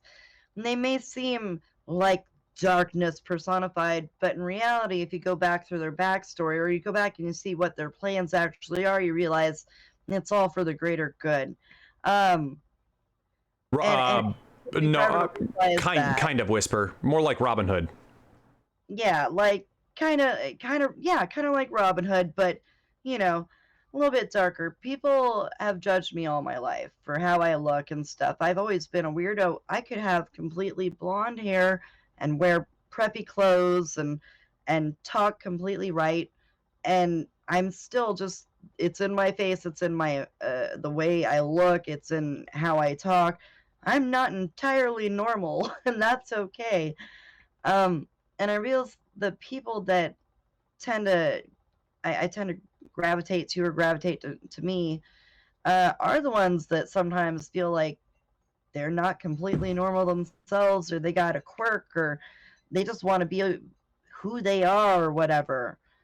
And so I put myself out as much as I can, and I'm open, and I share, and I'll talk to anybody about any aspect of my life, you know, wholeheartedly, completely honest, showing them that, look, just because you think you're a freak doesn't mean you have to be alone. And I know that sounds kind of cliche, but you would be surprised how many people still believe that they are an outcast and they should have no friends, even if they're surrounded and they're popular. They may be super popular and have tons of friends, but they hide part of themselves away. And I like to break that shell open. I love to break that shell open and have people feel comfortable and safe with being who they actually are and just being accepted. Like, you know, honestly, everybody's kind of a little bit weird. I don't think anybody's actually normal. And I think once you admit that to yourself, you become a little bit more free. And I've seen it happen. I've seen people transition into being amazing and being bigger and feeling more better. And yeah, more better. That's a good term. You know, but it's amazing to watch somebody go from being a very quiet, shy person who felt like they were alone to just really amazed and astounded and out there and doing their thing, and they feel like they've been, you know, they've overcome something. They found that lost part of themselves, and it makes their eyes brighter. It makes them glow. It makes them, you know. I try to give people hope by showing what a fuck up I am. When it comes down to it, like, we all screw up. We all make mistakes. We're all weird little freaks. It's okay. And I try to show that to people, and I've always done that my whole life. I never had an audience this big to do it with, and I love it. I love that I can help people feel like they can be themselves, even if, you know, they thought they never could. It's a So weird thing. on a grander scale, when you're talking about potential for your brand, potential for who you are, you know, there are a lot of other platforms that are doing exceptionally well in comparison to Mixer around Yeah. community driven focus. So like, thank you. Around community driven focus right now. So why Mixer? Why not another platform? All right, so I have a term I use towards Mixer. I did try Twitch for a day, a whole day. In fact, I have like about 2,000 followers on Twitch. I've streamed once. Um, but like, look, I can handle a lot of toxicity. You can ask my mods. I like to play with my trolls. I've made a lot of friends, but it was just like an overwhelming amount of just negativity. I like Mixer because even compared to YouTube, compared to D Live and a couple other places, I haven't checked out some, so I may be wrong, but we seem to be more of the Disney of the streaming universe. We're a little bit more like, no, you can't bully people here. We mustn't have it. And it helps though. And yeah, we're all fairy princesses. I don't know, but there's a different standard. On Twitch, you can animal abuse and get away with it if you have enough viewers. On Mixer, you're gone. And that has a double-edged sword in some ways, because I got banned on my birthday. I got my account suspended on my birthday for playing Jackbox because I didn't know any better, and some trolls came in because it was my birthday and Yep. wrote some real bad things Yep. on t-shirts, and I got in trouble. I didn't know. I had no clue that I should have like immediately stopped stream or anything. I was just like, no, you can't say that, and I reported and banned them. They reported me first, apparently, and it all Yep. came down. Yep. But because we are so strict and we want to offer a place more positivity and stuff, that definitely drew me in. I may seem dark at times. I'm super sarcastic, but above it all, I'm overwhelmingly positive, annoyingly so. I believe, what was it? Yeah, yesterday, Glam said, "Your positivity posts make me want to throw up." That's my best friend, and she's like, "What?" And I'm like, "I love you too." She still watches them, and I know they help her, but yeah, they make her want to throw up a little bit, and I'm like, I could see it. but we are kind of the Disney. We're more we're trying to be more positive, and I hope that continues, and I hope it doesn't change. I really do. Like I like that. It's just I fit in here, and oh yeah, no, Glam already knows. She's a Disney princess. She's one of the weird ones. We like it. So I think that Mixer, you know, when we're sitting there talking about it, when we're sitting there looking at, you know, the potential for it to be, you know, the quote unquote Disney of the streaming world, you know, where do you see us in 5 years? That's a really hard one because I don't see us going anywhere. I see you can watch the changes be implemented if you pay close enough attention, and you can tell that the platform wants to be a force to be reckoned with and has been working towards that goal this entire time. And especially after switching hands, we were talking earlier, from Mm-hmm. the creators of Beam to them moving away a little bit and getting into other hands. That changed a lot of stuff. um some may feel better, some may feel worse, I don't know. I just go along with it. I just live here, man. But you can see that they wanna be bigger. They're putting the resources out there. They're constantly looking for new ways to improve things, and they are, like we said a lot of times during this, trying to evolve. And that's what's going to keep us around. Now, whether we grow big or it all backfires, that's kind of just a twist of fate. Just have to wait and see what happens and how well it goes over.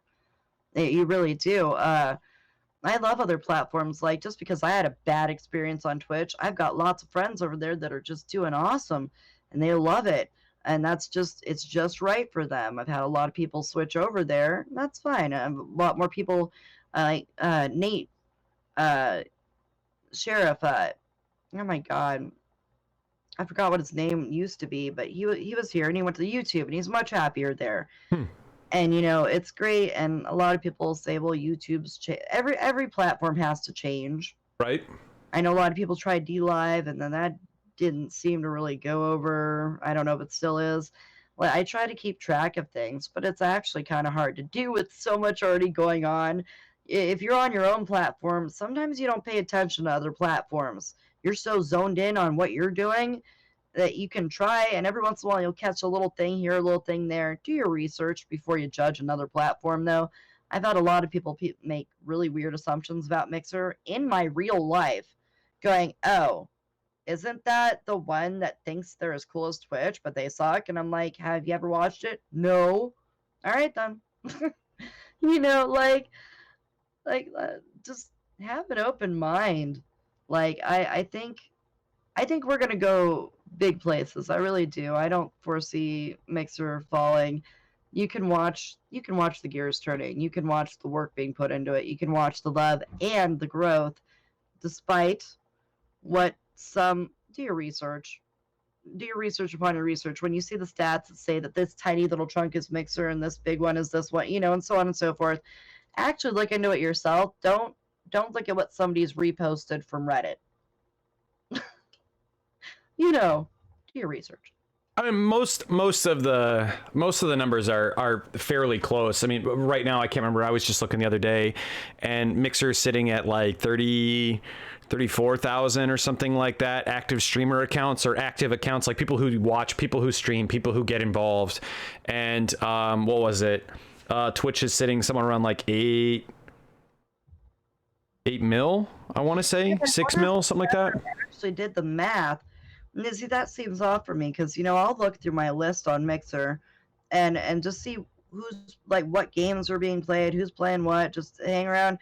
And like if I were to math that out, if I sat there, if I got Pixel to sat there and math it up, I feel like maybe some of them numbers would be a little bit higher. That sounds really low. I Well, see right now with the testing and everything, that fall off. Yeah, it makes sense. Yeah, I mean, I have no idea what we're looking at, but between Ninja and Shroud, if they're both streaming on the same day, even like King Goth and Ewok, and you got them all involved, I mean, the rough viewership that we see is it's pretty close. We're real close to it. But yeah, I mean, I don't know. At the end of the day, like I see opportunities. I see huge opportunities for Mixer to grow, but I think that they need to partner with, Yeah, I think they need to partner with Xbox. I think they need to partner with Microsoft, and that there's a lot of potential to draw in that whole economy or the ecosystem. I mean, I sorry. think you should email your idea for Game Pass, like, right after this interview. Like, I'm not even joking. It's brilliant. I think that there are opportunities in the ecosystem. I think that there are opportunities to draw people back into the games and the games pushed back to the people because of the potential, because of who we are. And I think that we stand to gain as creators, that we stand to gain as communities, and that we stand to grow together.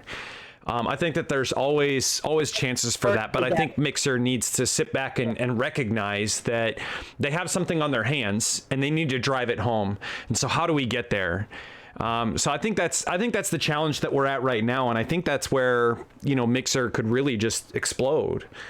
Is just driving that, like that concept of streamer life and like how to just, you know, make it more transparent. I think that's where we set ourselves apart from the competition. Yeah, and the thing is, as a streamer, as any streamers, as a community, you can help with that. Mm-hmm. So, like when I tell you email your idea to Game Pass, I'm not joking. I'm 100% legit. When you see something that you think is cool, tell them. Reach out, make a thing about it. Like, if you want your platform to succeed, you have to be willing to do stuff for it as well. Work with it, work other people, work with other streamers. That's another major thing about Mixer that I found was way different from others. We're actually friends for the most part. We'll have our drama, we'll have our weirdness, there'll be scammers, there'll be whatever, but at the most part, Mixer streamers are friends with other Mixer streamers. We want to see each other do better. We want to help each other do better. We want to see each other make the platform better as a whole by helping each other. We're willing to do tech stuff. We're willing to sit down. There's stream teams that actually believe in each other. And that's not true on other ones. And that help, everybody helping each other, yeah, it sounds really like, I love you, it's whatever, but it helps, it works, and you can see it. Well, I mean, we have to be pioneers. Like, you have to be able to, like, I know a lot of people are like, oh, I just can't succeed. I'm not getting enough notice in Fortnite. I'm not, like, this isn't a game that anyone's going to watch. And there's a little bit of truth to it. Like, I mean, you can't go into a game where you're not going to find any viewership. Like, let's say, for example, you wanted to play original Sonic, right? The likelihood of exposure here is just, it's pretty small. The likelihood of you... Well, yeah, no. I mean, like, I get it. I'm just saying, like, it's going to be much harder to grow in playing original Sonic than, let's say, maybe Warframe or Dead by Daylight. Oh, well, true, yeah. So that's all I'm getting at. It's not that you can't pioneer it. It's that your adventure is going to be much slower. However, the likelihood of you getting a partnership, taking a game into a brand new category, is much greater. It is, and that's a hard one. And that's something I've definitely struggled with, like, yeah, okay, I could sit here and I could play any game that, you know, nobody else is playing, and as long and get partnered. I don't want to do it that way. I want to get partnered for being me. No, yeah, absolutely, and that's much harder to do. Playing top 10 games, like, you can't unless you have hundreds of viewers. So if you don't have hundreds of viewers, you're not going to get partner playing top 10 game unless maybe you're a veteran. They do make special allocations, and that's amazing. These people are great. Unless you are already famous, unless you were on a reality show, and the list goes on and on and on. But yeah, it's quite difficult. Like, and I see a lot of people playing little off the wall games, and they have their own communities and their little cult followings, and I love that. I love the little cult followings. Dead by Daylight itself, I'm not entirely sure how it keeps ending up back in top 10. I don't really care. I'll keep at it. I'll put myself in top. I want to play what I want when I want. At least I was. Now, the first 2 times, that's the mindset I had is, no, if they can't partner me for me, and yeah, maybe I don't have 200 people watching me right now. Maybe I only have 80 or 60 or whatever. It fluctuates. Numbers fluctuate how long a stream goes. But like, I want them to love me for me. I want Mixer to love me the way that I love Mixer, and that's a really hard thing to do when they look at stats. Which I think they're still working on that process, which is why there's been a lot more partners lately that you wouldn't expect to be partnered. I like that. Yeah, I mean, I think it's smart, right? Because it's a buy-in for hope. You know, at the end of the day, when you're offering a community the hope that, you know, yes, this is something that we can get behind, that there is something that we can see in terms of potential or growth or whatever, then it's smart for them. I mean, Mixer stands to gain a lot of money by keeping people in this place. So when people feel like they can't succeed, they might be likely to swap or give up or whatever, and that means that Microsoft or Mixer would end up losing that money. So if they're capable of holding on to that, if they're capable of saying, you know what, this person's on the line, this person's close, maybe they're worth a partnership, maybe not, but let's give them the opportunity and say, we're going to give you a chance. And, you know, make it some money. But this is a business. They have to read this, play this, drive this, focus on this like it is a business, because it is. This is how they make money. Think of that too when you're going for partner, and if you get turned down, it's gonna hurt your feelings. There's no way around it. But just stay the hell off your socials for a while if you're too butthurt, because seriously, anything you put on there makes you look like a tool. Yep. Like, you get angry as much as you want to, but you have to flip your mind from what you did to, well, crap, maybe I'm not representing them as a business. You have to think, well, maybe that wasn't, you know, I did this one thing, or I talked crap on a streamer, or whatever. Go back and look through and see what you can improve. I constantly am. I no longer smoke. I mean, you see me doing it now, but I put a picture up if I need to smoke. So I'm not smoking on stream, because I realize that, you know, if I'm in a partner spotlight or something, they're not going to want to see me chain smoking because I'm stressed and raging. And, you know, that's just not something that they want to see. Right. Like, and I get that. Like, you have to be willing to evolve and make changes. You know, maybe I'll get it this time and maybe I won't. You have to try not to give up hope. You have to constantly look and see what you're doing wrong. And yeah, when it comes down to it, this is a business. Whether you think it is, like as a streamer, whether you're like, well, I just do this for fun, or no, I do this because I love it, it's my dream, or I do this for the money. Either way, it comes down to, it is still a business. This is a job. Whether you're good at it and you put in work, or you're bad at it and you put in no work, or you're middle and you put in work and you try to be good and it's just not working, just keep trying. If it's not the platform for you, it's not the platform for you, you know? And that sucks. That's how it works. Right. So, I mean, I would love to ask then, I know typically we've got a pretty solid state, but you know, there's always opportunities for people to understand, for people to know more, for people to grow more together. And so I'd love to hear from anyone out there that's you know, watching, any viewers that might have questions for you know, ShadowSerpentS in terms of helping them to understand where the potential is, you know, how to maybe improve, or you know, what they can do. What they can do more for the other people that are out there, the other creators who are out there. Yeah, let's open it up. Ask some questions. Like, I am an open book. I'll answer whatever I can. Do it, Kita. Also, I like you, Kita. You're adorable, and you can be a mermaid. Kita's fantastic, by the way. Kita gets to be a mermaid.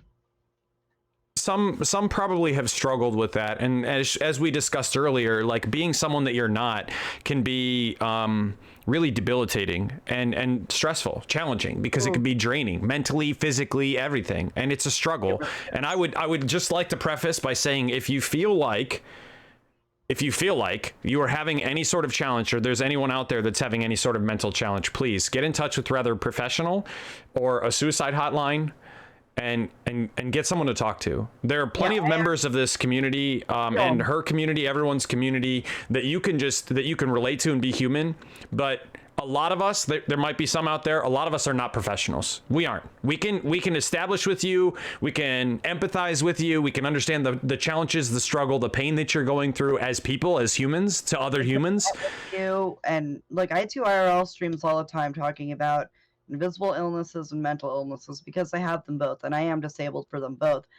But I do put that I am not a professional, and you can vent and we can share experiences and stuff. But sometimes, look, I just got to take my pills and go see a therapist. Mm-hmm. And that's the only thing that's going to help me. So that's, definitely. So but yeah, that's a horrible side effect of Chantix. Like I tried that. It did not work well for me. Just a preface, sorry. To answer, Kita said, what would you say your biggest struggle is in managing the community? Oh, I'm terrible at trying to stick with, okay, so you end up with all these socials. You've got Twitter, you've got Instagram, you've got Discord, and in Discords, there's multiple Discords. You've got your mods, you've got like freaking TikTok, freaking Facebook, all of that. Now, I am terrible at managing them. Horrible. Like, at most, what I've been doing is I've been picking one a week or a month and just really focusing on that and then trying to check the others as I can because it's just so much and it's so overwhelming. The amount of energy that especially I have to put in to a stream after I'm done streaming, I collapse. I tell everybody I'm just collapsed back there binge watching something going and relaxing because it's I don't know if any of you have heard of the spoon theory. It's a really cool thing. Google it. It can relate to a lot of stuff, but I only have so many spoons a day and I may use them all, and I'm tired at the end of it. So I still have to go through Twitter. I still have to go through Instagram. I try to message people back. I try to like get on my Discord and actually post. I'm terrible at it. I'm just horrible at it. That is the hardest thing. Dude, Discord, I feel it. Discord for me. For some reason, I can talk with people and I can message on other things. Like I'm getting better at Twitter. Instagram, no problem. But when it comes to Discord, I feel awkward and kind of like clunky. Like I type and just feel like I should just like go. I should just leave. And I don't know why that is. But that's been a struggle. So to catch up a little bit, how do you deal with the haters? That's a fun thing. I have some experience prior to having haters. Since I am kind of a weirdo and I've done my own thing and I've accidentally set trends with hair and different things throughout my life, I've had haters for a while now. People don't like to see other people doing something that they want to do and doing it well or what they think is well. So I don't think it was well sometimes, but so I've kind of developed a thick skin and you really need to have some kind of, it's really hard for me to watch, especially other female streamers that cannot handle the trolls. Like, I just want to sit there and, like, be a bulldog and protect them and, like, smack down other trolls. For myself, I've actually made friends with haters. My sarcasm is my biggest weapon. I am a sarcastic psychopath. If you come at me saying something, I'm going to come right back at you. I will keep coming back, and I'm clever. And that's a problem because a lot of the trolls aren't clever. I've actually turned clever trolls that came at me. I've been like, oh my gosh, you made sense. It was beautiful. I loved it. Let's have a back and forth. And now I think one's a mod. I mean, like, you have to be willing to have thick skin, though. Yeah. You have to be willing to not take it personal. Like, do you know how many times I get called fat, ugly, troll, et cetera, et cetera, et cetera? Like, you just have to be like, and? Yes. Well, what else? Come on, tell me what else. Like, I play with them. My mods know to let me play with them unless it's against terms of service, then boot them. Because, you might just run into somebody having a bad day and that's the only way they know how to strike back. And I'm like, no, let's make this clever. So, I mean, I deal with haters the same way. The other ones that I've had to deal with are the people trying to viciously attack me for whatever reason. And with them, because what they're doing is illegal, I will be reporting them to the government or whoever, cops, right, and getting their IPs, because you can't DDoS people and get away with it, people. Just can't do it. Right. That's a felon. It's felony. Don't do it. So, what was the other one? Bad Eyesight had a question. As someone who suffers from anxiety, I often get intimidated to stream, even though I want to so bad. What do you do to psych yourself up for a stream, particularly with a larger audience?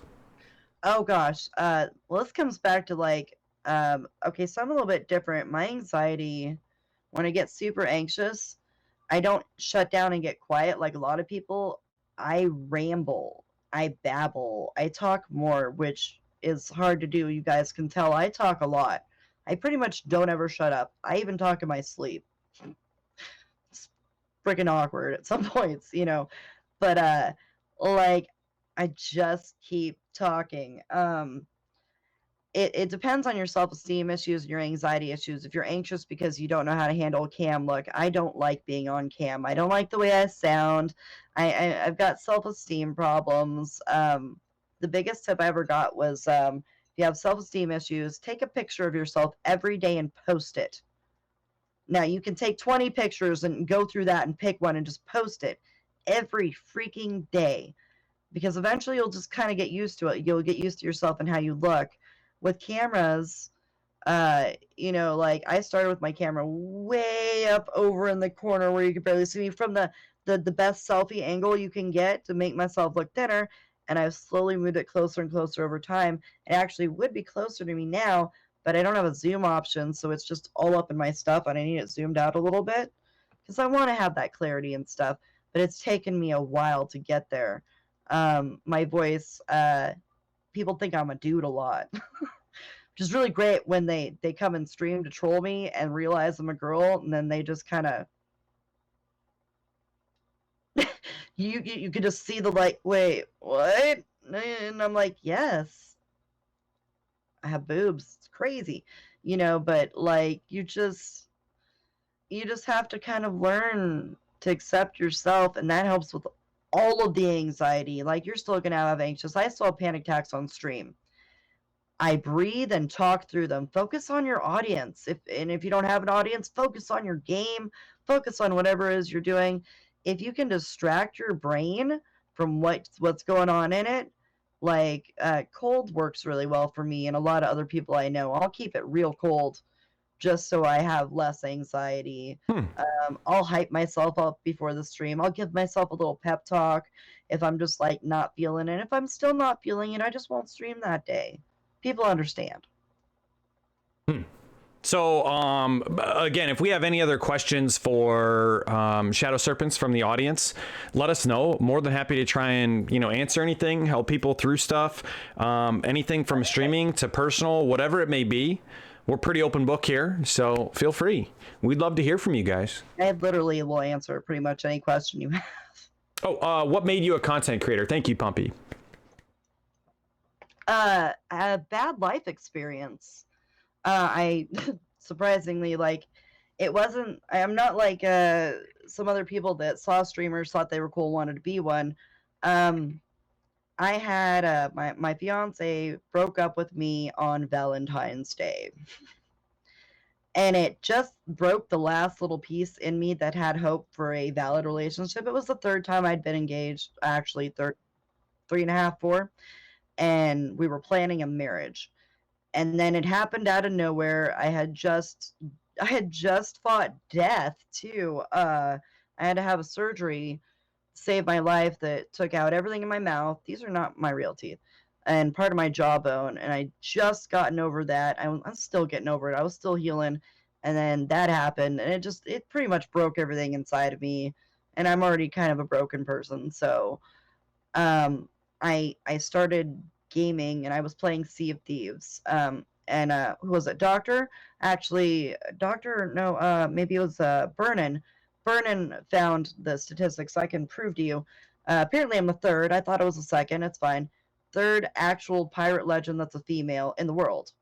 Okay, I played Sea of Thieves every day for like 18 hours a day and grinded and just really got into it. I put everything into a game because I couldn't deal with the reality, and I started streaming it. Just to stream it. I was just like, it's there, let's do it. And just to feel like I wasn't alone. I was so lonely. And that helped me actually overcome that bad experience, being able to talk to people and not feel alone. I needed more people than I had with me on my boat and Sea of Thieves. I needed somebody to tell me that I was okay, that I was cool. You know, I needed some kind of validation after that experience, and streaming was giving it to me, and it actually helped me deal with that. That's one of the reasons I love Mixer, is that it probably saved me from being institutionalized. I was really bad. I was doing real bad. Oh, sorry. I thought that was a question for a second. Do we have any other questions for ShadowSerpentS or myself or anything? Yeah, Doctor was there for a lot of that.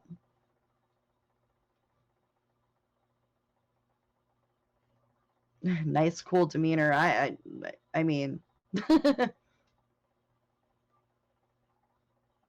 you find my voice easier to listen to than many other women streamers. It's because I'm not so high pitched, but I do yell a lot. People have fallen asleep to me yelling. I don't understand that. Oh, we never get rid of the newspapers, Dragon. That newspaper, you can't light it on fire. You can't burn it. We're going to keep bopping you on the nose with it. That's a command in my stream. Yeah, we like to play Bob the Dragon. Pumpy, we met up through one of my stream team members, Silver Knight, and he watches ShadowSerpentS regularly, but he had asked me to try and take pictures of some of the people, the content creators that he likes to get involved with. It was a scavenger hunt. This man was on a scavenger hunt. It was brilliant. I loved it. It was like Where's Waldo with streamers. Pretty much. So like I went to the point of essentially looking up all the people that he had tagged, trying to figure out what they would look like, and rather messaging them directly and saying, hey, this person wanted me to try and take pictures. Is that something you're interested in, or what do you want to do? Or just finding them. He randomly messaged me on Twitter, and I was like, oh, Silver Knight, yeah, here's where I'm at. Let's meet in the lobby. Let's do this. And I even gave him extra credit because somebody that wasn't on his list was one of my mods. And I was like, get a picture with this guy. That'll be extra credit. I guarantee it. And Silver loved it. It was amazing. But it was fun. Yeah, absolutely. Let me just tag. Or if you want to say something, Shadow, either way, I can just.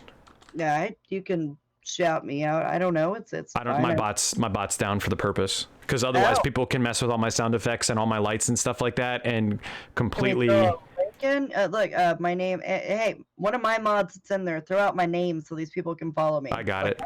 Yep. There you go. There you go. She's on it. She added me. There you go. I actually wanted to ask. I wanted to answer a question you asked Psycho, because he blanked, and I was like, oh, there. You asked him about what one of his biggest video game influences was and why, and how much it impacted his life. And I was like, because I was like, oh, I can answer that. Can I do that? I'm like, really? Yeah, you can answer that. Because it's going to be different than a lot of things. Most people would be like something that, like, Sonic or Mario or like one of the first games they played. Mine was Life is Strange. Okay. And the reason for that is that when I played it, I was dying. I was actually dying. And they have this character, and she keeps dying, and her friend keeps rewinding time and bringing her back to life. And that's pretty much what my life felt like that entire time. And it impacted me so much, and it's a very emotional game. It's very beautiful. And it was a game I had never played before. Like, it was kind of felt like a Telltale game, which, I enjoy those. I like being able to choose your own storybook kind of thing. But it had so much weird stuff into it. And yeah, tattoos, what Swamp's saying, after I recovered, I got the full sleeve that the character had that kept dying and being brought back to life. I got the full sleeve done, and then even went further, and now I shall never get a normal job again, because I've got the butterfly that means basically re-life on my neck and all the way down my neck and stuff. There's butterflies all going down there, and that's the butterfly from that video game. Yeah, once you get a neck tattoo, you can't get a real job. Just remember that. Don't do this lightly. And the tattoo artist, actually, it was supposed to be like I think it was supposed to be more down here, and he refused to do it. He's like, no, you'll never get a normal job. And I'm like, I don't need one. But it resonated with something so deep inside me with what I was going through. And I've had so many games do that. I know other people have too. When you play a video game and whatever's going on in your life and it just hits you and it hits your heart and it hits your brain and it hits your soul and it means something. It actually, you can feel what that character's feeling and you can understand the situation, even if it's fantasy and outlandish and crazy and wild. Obviously, I can't rewind time, but I fought death and I won. And that was so big for me because they said I was screwed. That was it. I was done. And I got through it somehow. And I was playing that game and I keep replaying it. Oh, I regret a lot of things in my life. Whew. So, do you, Disco had asked, do you regret anything in your life? Yeah, I think everybody does.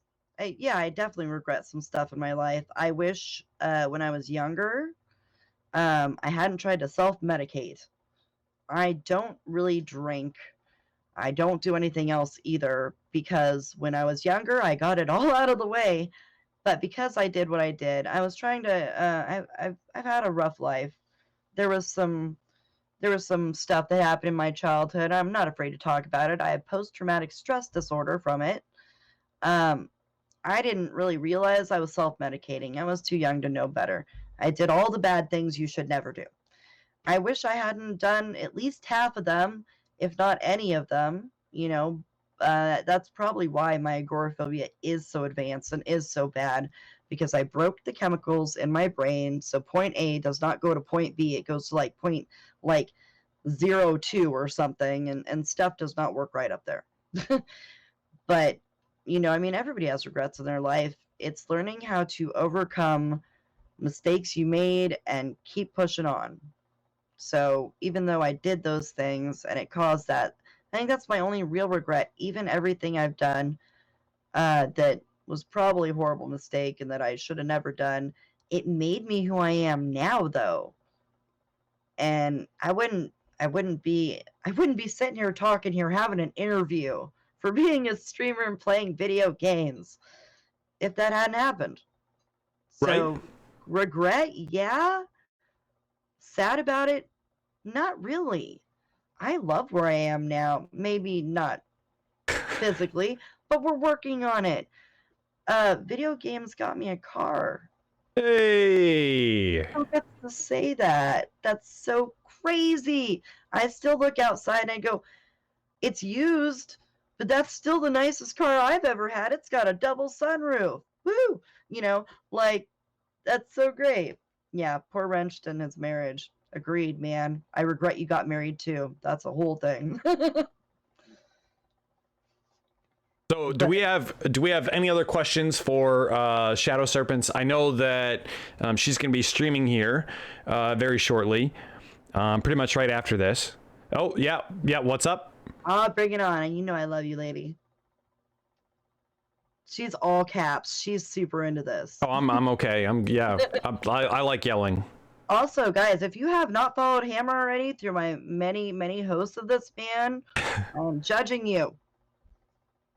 I know it's illegal, but wait, it's not. Is it illegal? Wait, how? Wait, what? Maybe like in current state? Maybe that's... Oh, I'm prepared, honey. Are you prepared for the shadow? This is like, I say some real bad stuff, man. I mean, Vault addicts. Married, yeah. Look, Vault. I went and straight stole his wife, and then realized, okay, I'm gonna give you guys a little bit of a pro tip that I messed up on this time. If you're a streamer and you're looking for mods, make sure if they are modded with somebody else first, you talk to the streamer. It's just no courtesy. I was like, hey, first, there used to be first, will you be my streamer? And completely forgot she streamed for her husband and was just like, eh. And then later on went, oh, crap. That's a big no-no. This professional courtesy, be like, is this okay? Not when they're streaming, of course. There's a way you do these things. And I was just like, get over here. Yeah, I can't believe she was doing that. I was like, you're doing what now? Oh, no. Just stick with him. And she's like, it's fine. I can multitask. Awesome. Well, last call on questions. Anyone? Anyone at all? Anybody have a question for Hammer? What? You get interviewed too sometimes. Oh, I know. Script here. I've actually, I think I've only been interviewed once. Yeah, once. Oh my gosh! Somebody ask Hammer a question, or I will. I'm so. I want to know. Just for you, Eyesight. Only for you, and off stream. Yes. Can you play Fortnite? No. I regret my YouTube channel. Why have you corrupted me so much? Dang. A little bit. Because it's fun. Obviously. Bigger little family. I grew up in, I was technically an only child for, even though I had a sister. My dad drove us around country, but only me. He kind of left my sister behind. So I grew up as a single kid, but I have a half sister, and I haven't seen her since she was 1. I want to. How'd you get your hair to look so good? What's the wildest thing you've ever done? Oh God, I can't say on stream. I can say the hair thing. I've been doing my hair since I was 12. I'm probably good enough to actually be a professional colorist. I do other people's hair when I like them. And I've learned, and it's the only thing I'm really good at artistically speaking. I can't draw, I can't paint, but I can paint hair. And I don't know. Yeah, your hair ends up like that. That's beautiful. Look, the accidents are beautiful. Like sometimes, I'm not gonna lie, I'll go off and try to do one thing and it turns out another way and everybody loves it and I'll just own it. Yeah, I totally meant to do that. Like, yeah, and I can't say what my biggest wildest thing was. It's not shareable. I've done a lot of crazy things. He went down to match home accents at the Pottery Barn. Do you ever use wigs? I do. Very rarely. I dislike them. My twin uses them much more than me. I don't know how she handles it. They're glam, hot. right? Just to clarify. Yeah, glam. They're hot and itchy and they drive me crazy. She rocks them, and I'm like, how do you sit? And they poke your head with little pins and little things, and they pull, and I can't be bothered. But I do have one for Pikachu when I cosplay Pikachu. I've got another one that you all probably will be seeing very shortly in an announcement that's just really pretty and dark, because I don't dye my hair too dark very often because it's too hard to change it. But no, not really.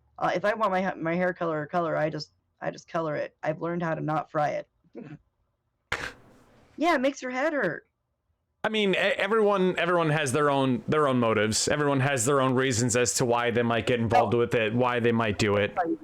I can tell you why girls use wigs, because look, if you go and have to bleach your hair every month, you will have no hair left. Yeah.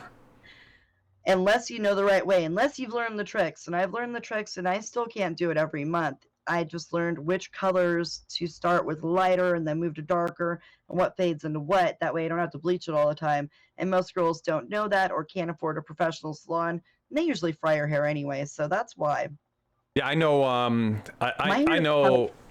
I know a person that I used to interact with.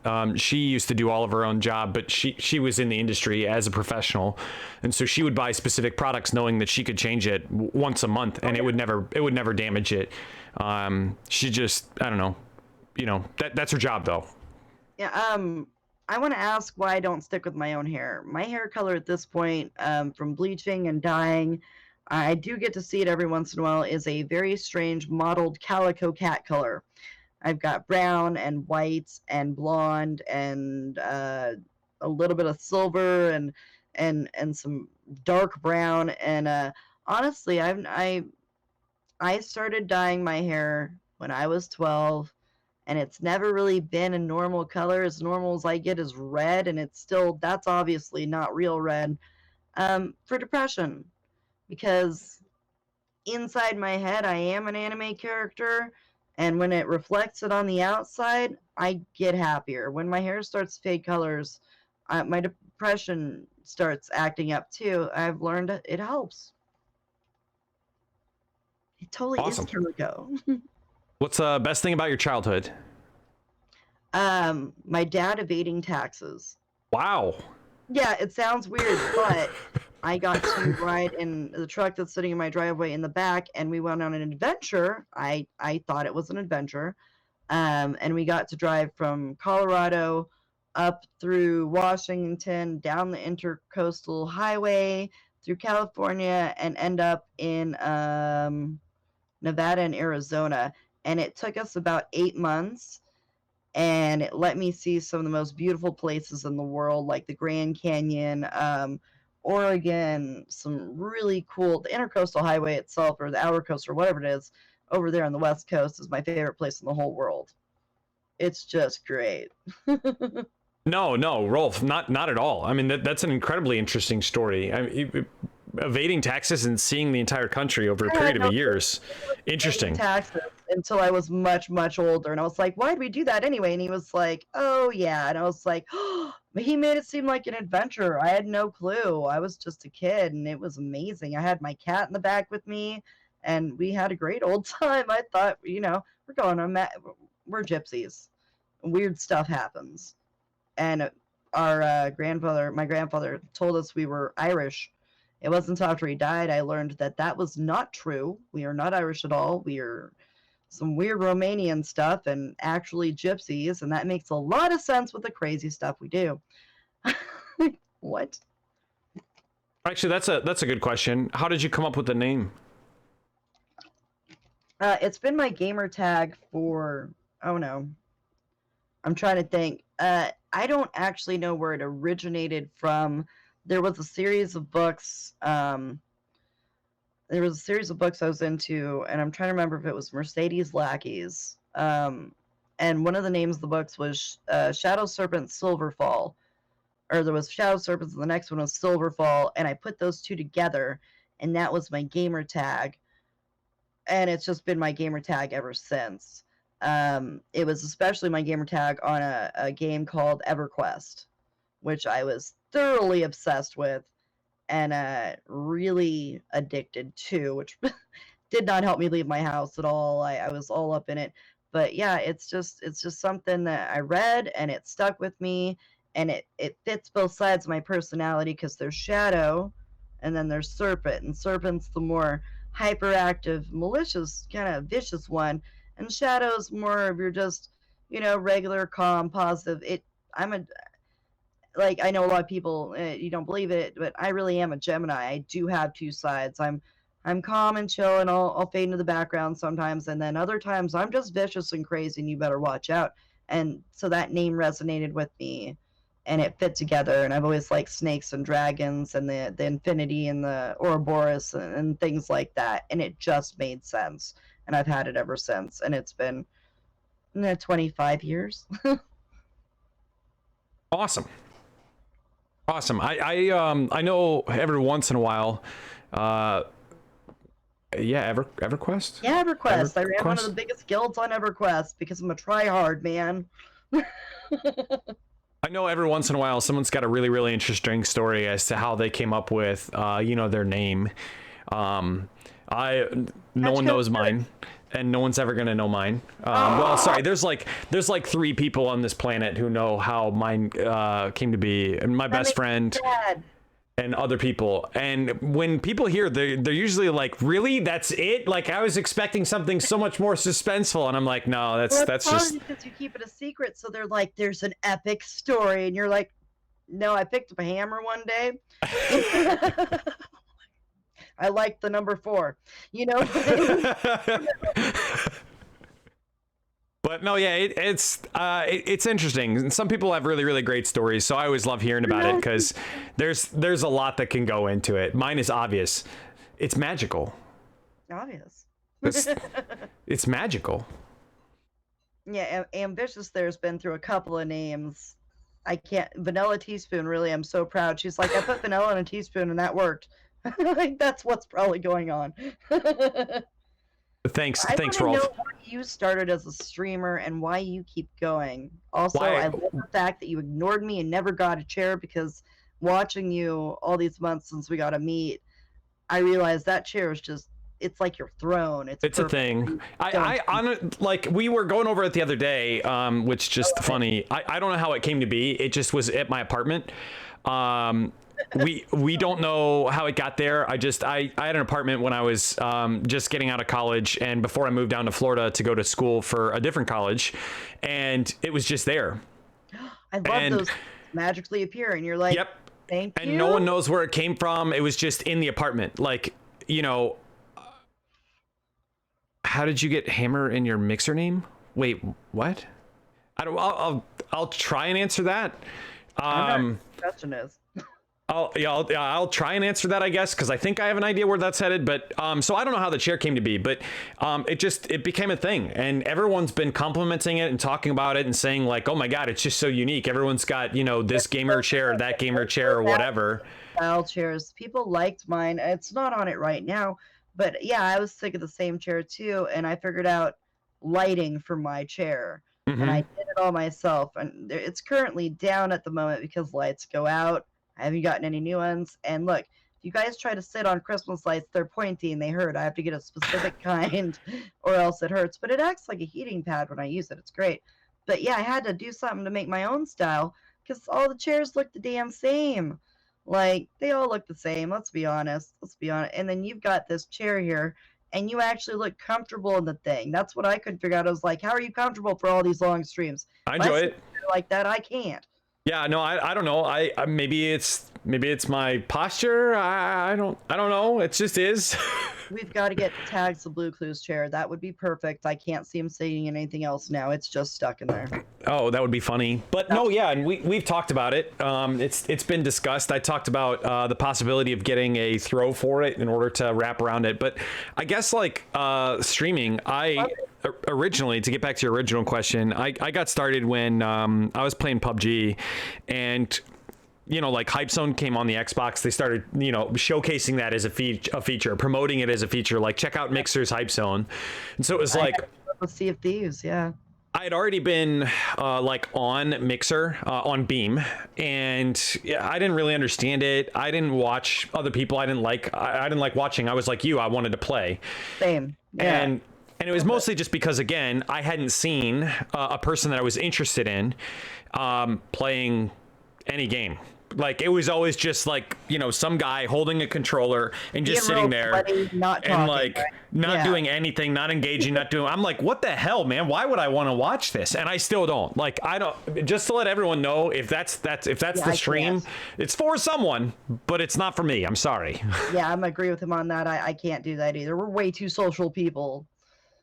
But like, so I just, you know, I got started watching someone playing PUBG and them like being a little bit more engaging, but really, really toxic about it. Like, everyone would be like, oh yeah, you know, that was a great shot. If I cared what you thought, like, I wouldn't even be doing this. I don't give a, like, F your mom and screw you. And I was like, damn, dude, like, what the hell? And so I was sitting there thinking, like, people need someone that is engaging. People need someone that is community driven to sit there and have a real conversation with and be just human, because we all don't need that in our lives. We all don't need that kind of an influence, and we need more positive people. And so rather I have an obligation or an opportunity to do something better for the cause of humanity, to help people, or I sit back and idly watch everything degrade. So my PUBG, that game, I rage quit. Yeah, so PUBG was that piece for me. Is like, I can do this and be a sweat gamer, be a hardcore, be whatever, and not be cussing people out and telling people like, go F yourself because I hate your guts. And, you know, like, get out of that hill you're hiding in on your bike and snipe me like a real man. Yeah. Yeah, That's what I say. Yeah, I don't know. Like, I've just never been involved in that level of play. I was always the person who would shake a person's hand and say like, good game. Like, and don't get me don't get me wrong. Like, I'll get involved where like people kill my entire team and I'll be like, F you, I'm coming after you. Like, you just killed my friends. I'm like, so mouthy on Paladins. If I ever got in a party with you playing Paladins, you just jaw drop. That game, actually, I'm more mouthy at than anything. I think I talk the most trash ever. I have the most quotes from that game. I am just rage personified, and you're over there just calm, like, oh, well, they killed our whole team. And I'm like, I will yell for you. I am so heated. Yeah, no, I mean, there are a couple videos that exist out of there. Like I had this one group that wiped out my entire team on PUBG, and I took them all down with a pistol. And so yeah, like I raged out pretty hard. Like I just like almost threw my controller, like screw you guys, I just wiped you. But I don't know, it's fine. it's those are the moments that I typically, like, in defense of my friends, in defense of my people, like I'll stand up. But most of the time it's just like, yeah, okay, let's just have fun, man. Like, let's just have fun. Fun is the essence of everything. You can tell if somebody's just suffering and just hating what they're playing, and it drives me nuts. I don't want to watch somebody having a bad time. Like, yeah, if they're trying to fight a boss and they're having, like, dude, Hellblade's kicking my butt. I only play for charity, and that game is hard. And so I'm raging at some of the bosses, but I'm mad not at the game. I'm mad at myself. Like, I can do this. Yep. That's the difference between I just hate playing this game. I'm repetitive. It's playing it over and over and over again. So I like that you started streaming because you found something and you wanted to make it better. I think that's why I like you so much, because you got the positivity and you wanted to make the world a better place, and you found a way to do it, and that's amazing. Can we get some love for that? Guys, listen to that. That's amazing. That's great. Look, he's interviewing people and getting their sides. Like, definitely, this is why I wanted to do this interview. I actually asked for this. I was like, I loved watching that interview with Psycho. If you ever want to interview me, I'm down because of this right here. Like, this is amazing. All of the Mixer love. And drop that. It's just, this is great. We're all in it for different reasons, and that's what I love about the platform, and that's what I love about the interviews, is that we get the opportunity to see all of the different people that exist out there, and all of the different characters, all the different personalities, and it's a blessing. It's a treasure to see where people can band together and where people come together. And I see so much success in the people that are focused off of positive goals or positive gains than I do on the reverse. I see a lot of the toxic people just falling under that, or they have a circle that's like this, you know, like drama attacks drama. Oh, yeah, don't get me wrong. Like, you have areas where that's very, very successful. It's going to happen. That's another important thing, is there will be drama as a streamer. You just have to learn how you want to deal with it. You know, if you want to get involved, if you want to, what you want to do. And that's a hard one. There's a real thin line between trying to stay professional and just being like, no, I'm not going to put up with this bullying I see happening. I've run into that a couple million times. I hate bullies. I hate them. Right. I mean, there are very few things where I say no. Like, make me rage, say no. And it's usually like, you know, people calling people idiots, or I don't even like using the R word. Oh yeah. I don't. I also don't like using the other R word, like the sexually assaulting R word. I don't like that. That's a no. They both are. Yeah. They're just big no-nos. Anyway, like, you know, look, be creative with your insults. I'll respect you more. Yep. Yeah, I just, there are some things that I just draw the line, and I'm like, nope, I'm not going to have it. Because, I mean, there are people that are actually victims of situations. There are people that are born into conditions or challenges or anything like that they can't control. So that sets me off immediately. There's sometimes I'll play with people trying to mess with me, and that's one time I won't play with. If they come in and they try to throw that around at all, they're like insta-banned. I'll do it quicker than my mods. You know, I won't even play there. Yeah, everyone's got their point, but yeah, bullies, suck it. Go away. Yeah, I mean, most of the other stuff, I'm thick-skinned. I'll handle most of the other stuff, but there are some things that I'm just like, nope, I'm not having it. You're gone. AM, what do you got? What's the other question?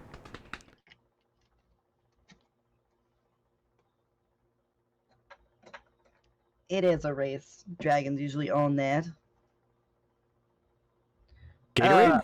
Well, I got a Gatorade and I got an energy drink, and yeah, I'm usually drinking like 3 things at any time. I like variety. What you drinking? Hey, it goes back to the same point that we've been talking about. Everyone likes a little variety. Everyone likes a little opportunity. And people can always find that here. And I think that there are a lot of places that you can find it. But I think that Mixer stands to be one of the only places that you can find variety, but also find a home. Yes. And I think that's what really, really changes it, is that you can find people who just genuinely care about your well-being, genuinely care about how you're doing, what your day's like. And that's what makes us all different, but also all the same. Well, I've got my D2 over there, but I drink these Bang drinks every once in a while because they're carbonated. You didn't say Bang right. I mean, do I have to like say it more expressive? Bang. Yeah, you know? Bang. Got to be more hyper because you got the energy. Yeah, it's so I'm not supposed to be drinking it. Honestly, it's terrible. I'm bad. That's what I've always been under the impression of, is that if you're drinking a Bang, you have to say it like it's a Bang. Scream it. You gotta, like monster, you just have to scream like there's a monster tasting. Absolutely. Red Bull, what do you even do to scream stuff about wings? I don't even know anybody that drinks that anymore. I will definitely have to do that, Magic. Thank you for that. I'll look into it. I definitely will. Oh my god, I know, completely agree. Oh, I was thinking of a different Netflix movie. Well, it's actually a show. There's a show called Happy. It makes me happy. It's inappropriate and terribly wrong, but it's beautiful. I got wrenched into it, and he's obsessed with it. Definitely different than what that Happiest Place is. This one's not so much. Be careful. There's two different Happiest on Netflix. One's full of brutality and sarcasm, and the other's actually happy places. Okay, so I'll try and find the nice happy one, and not the crazy happy one. Find the other one. It's really fun. Okay. Watch both. Got it. Check. Check. Double down on happy. Got it. Oh yeah, double the happy, in different ways. Brutality. See, wonderful. Happy was awesome. Yeah. It's good when you're in a weird place and you're just like, fuck it. It's a fuck it all. It definitely is. Wonderful. Oh, so, I love you. Shadow Serpents, it has been nothing short of a treasure to have you here. Guys, you can feel free to follow her. Any of my dwellers out there who haven't had that opportunity, feel free. Click on that nice little name over there. You guys know what to do. Drop down, fill up that heart, make sure it's full, and that people can feel that love. Stop in and check her out. Show her that the vault isn't just words, that we're people too, and we care. Yeah, but, and I am streaming, but it may be a little bit late today, as I apparently have an internet technician coming by 3 to 5. So it'll be later than normal. But hey, they're going to fix some of the problems, so that's a good thing. Hey, you gotta do something, and I know like sometimes we just run into the challenges of like, hey, internet's not working, I can't stream. But if you haven't broken something at least once a stream, you are not a pro streamer. Awesome. Well, thank you again for investing the time and taking the time, and again, thanks to everyone else who's investing the time in her, and other content creators on the platform. Ideally, we're gonna have someone probably by Sunday. I need to reach out and try and get with some more people and see who else we can come up with. But it's been a pleasure having you here, and thank you for asking. I loved it. Had a lot of fun. I'm glad I did this. This was great, and thank you everybody for having fun questions and helping me interview him a little bit, because he tried to be sneaky and be like, no, yes. Oh, I'm sneaky. I don't know if anyone's ever seen me play Apex, but I'm sneaky. Okay, no one's sneaky. Look, that's how you don't have fun on Apex. Just go in really bad and just fly around on all the balloons and then only pick up one weapon. Well, I play ranked, so like God, no. Nope, that's sweaty. If you're not following Hammer, I had a lot of fun with them. My auto host comes through and rolls and shows them love, and I'm totally sitting back there looking at your chair going, maybe we just need to, because I can see the little tear and I want to sew the freaking tear so bad. This is what someone in the community said, that that's where it sucks up all the souls that we steal. Something like that, yeah. Oh, a little patch, that'd be cool, but then it wouldn't be soul sucking anymore. But I love that. Well, and I think we've got them on both sides. Yeah, I've got them over here too. This one's just it's a little thicker. Oh God, no. Just we'll figure out ways to keep that chair from dying. That's what it is. Reupholster. Well, I reached out to someone just to ask and say like, hey, if I could clean this up, clone the fabric so it's close, whatever, and then bring it back as like, a revitalized version of the quote unquote throne, because that's apparently what people call it here. What would that cost? And I got a quote from a person who's not a professional for $750 on this high back. I'd ask a professional, man. It might be cheaper.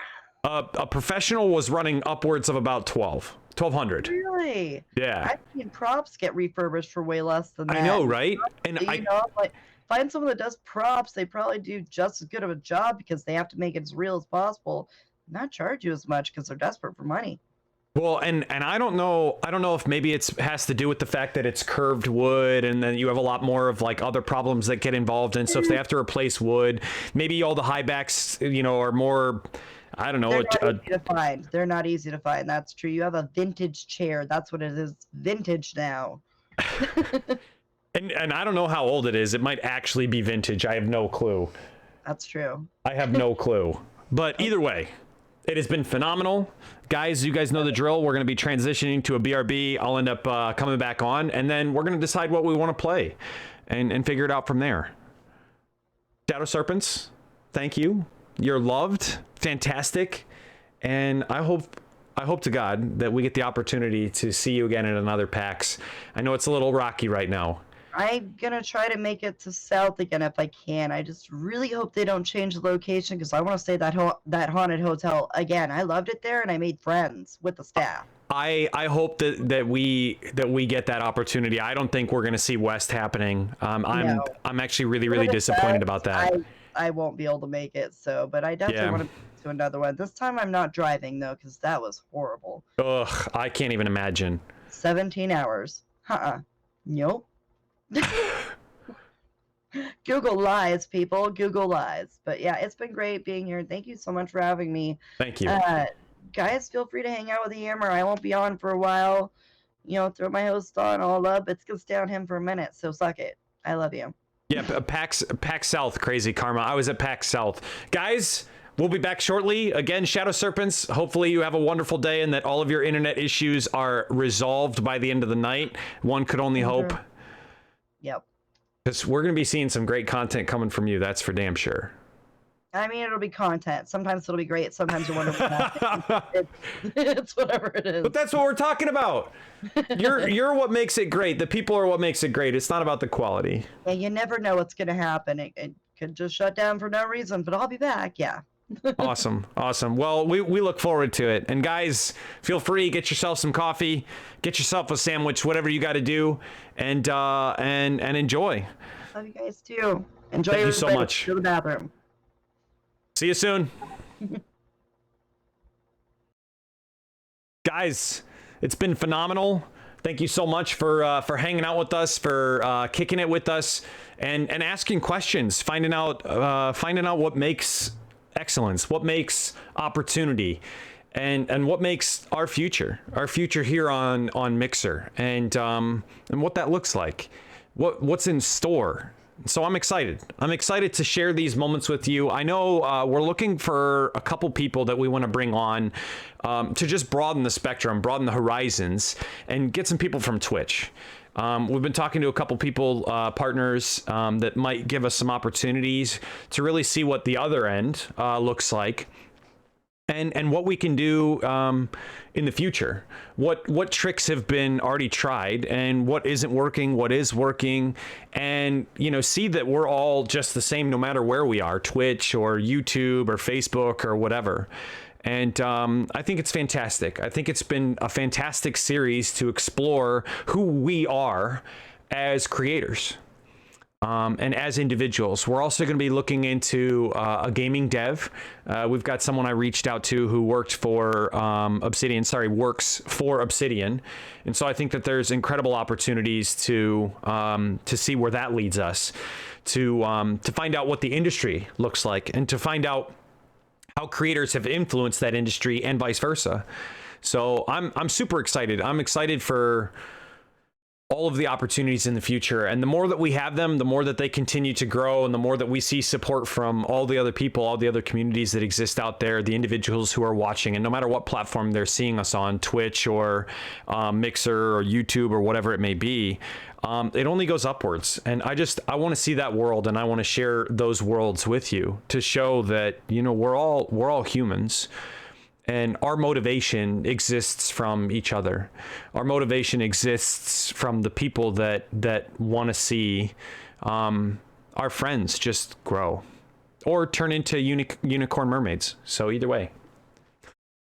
But guys, I will be back shortly. I'm going to grab something to snack on, grab some more coffee, take a quick standing break, maybe do a little jumping or something like that. Keep me up and motivated, and we'll find out what we want to play when we get back. So stay tuned. Enjoy the BRB screen.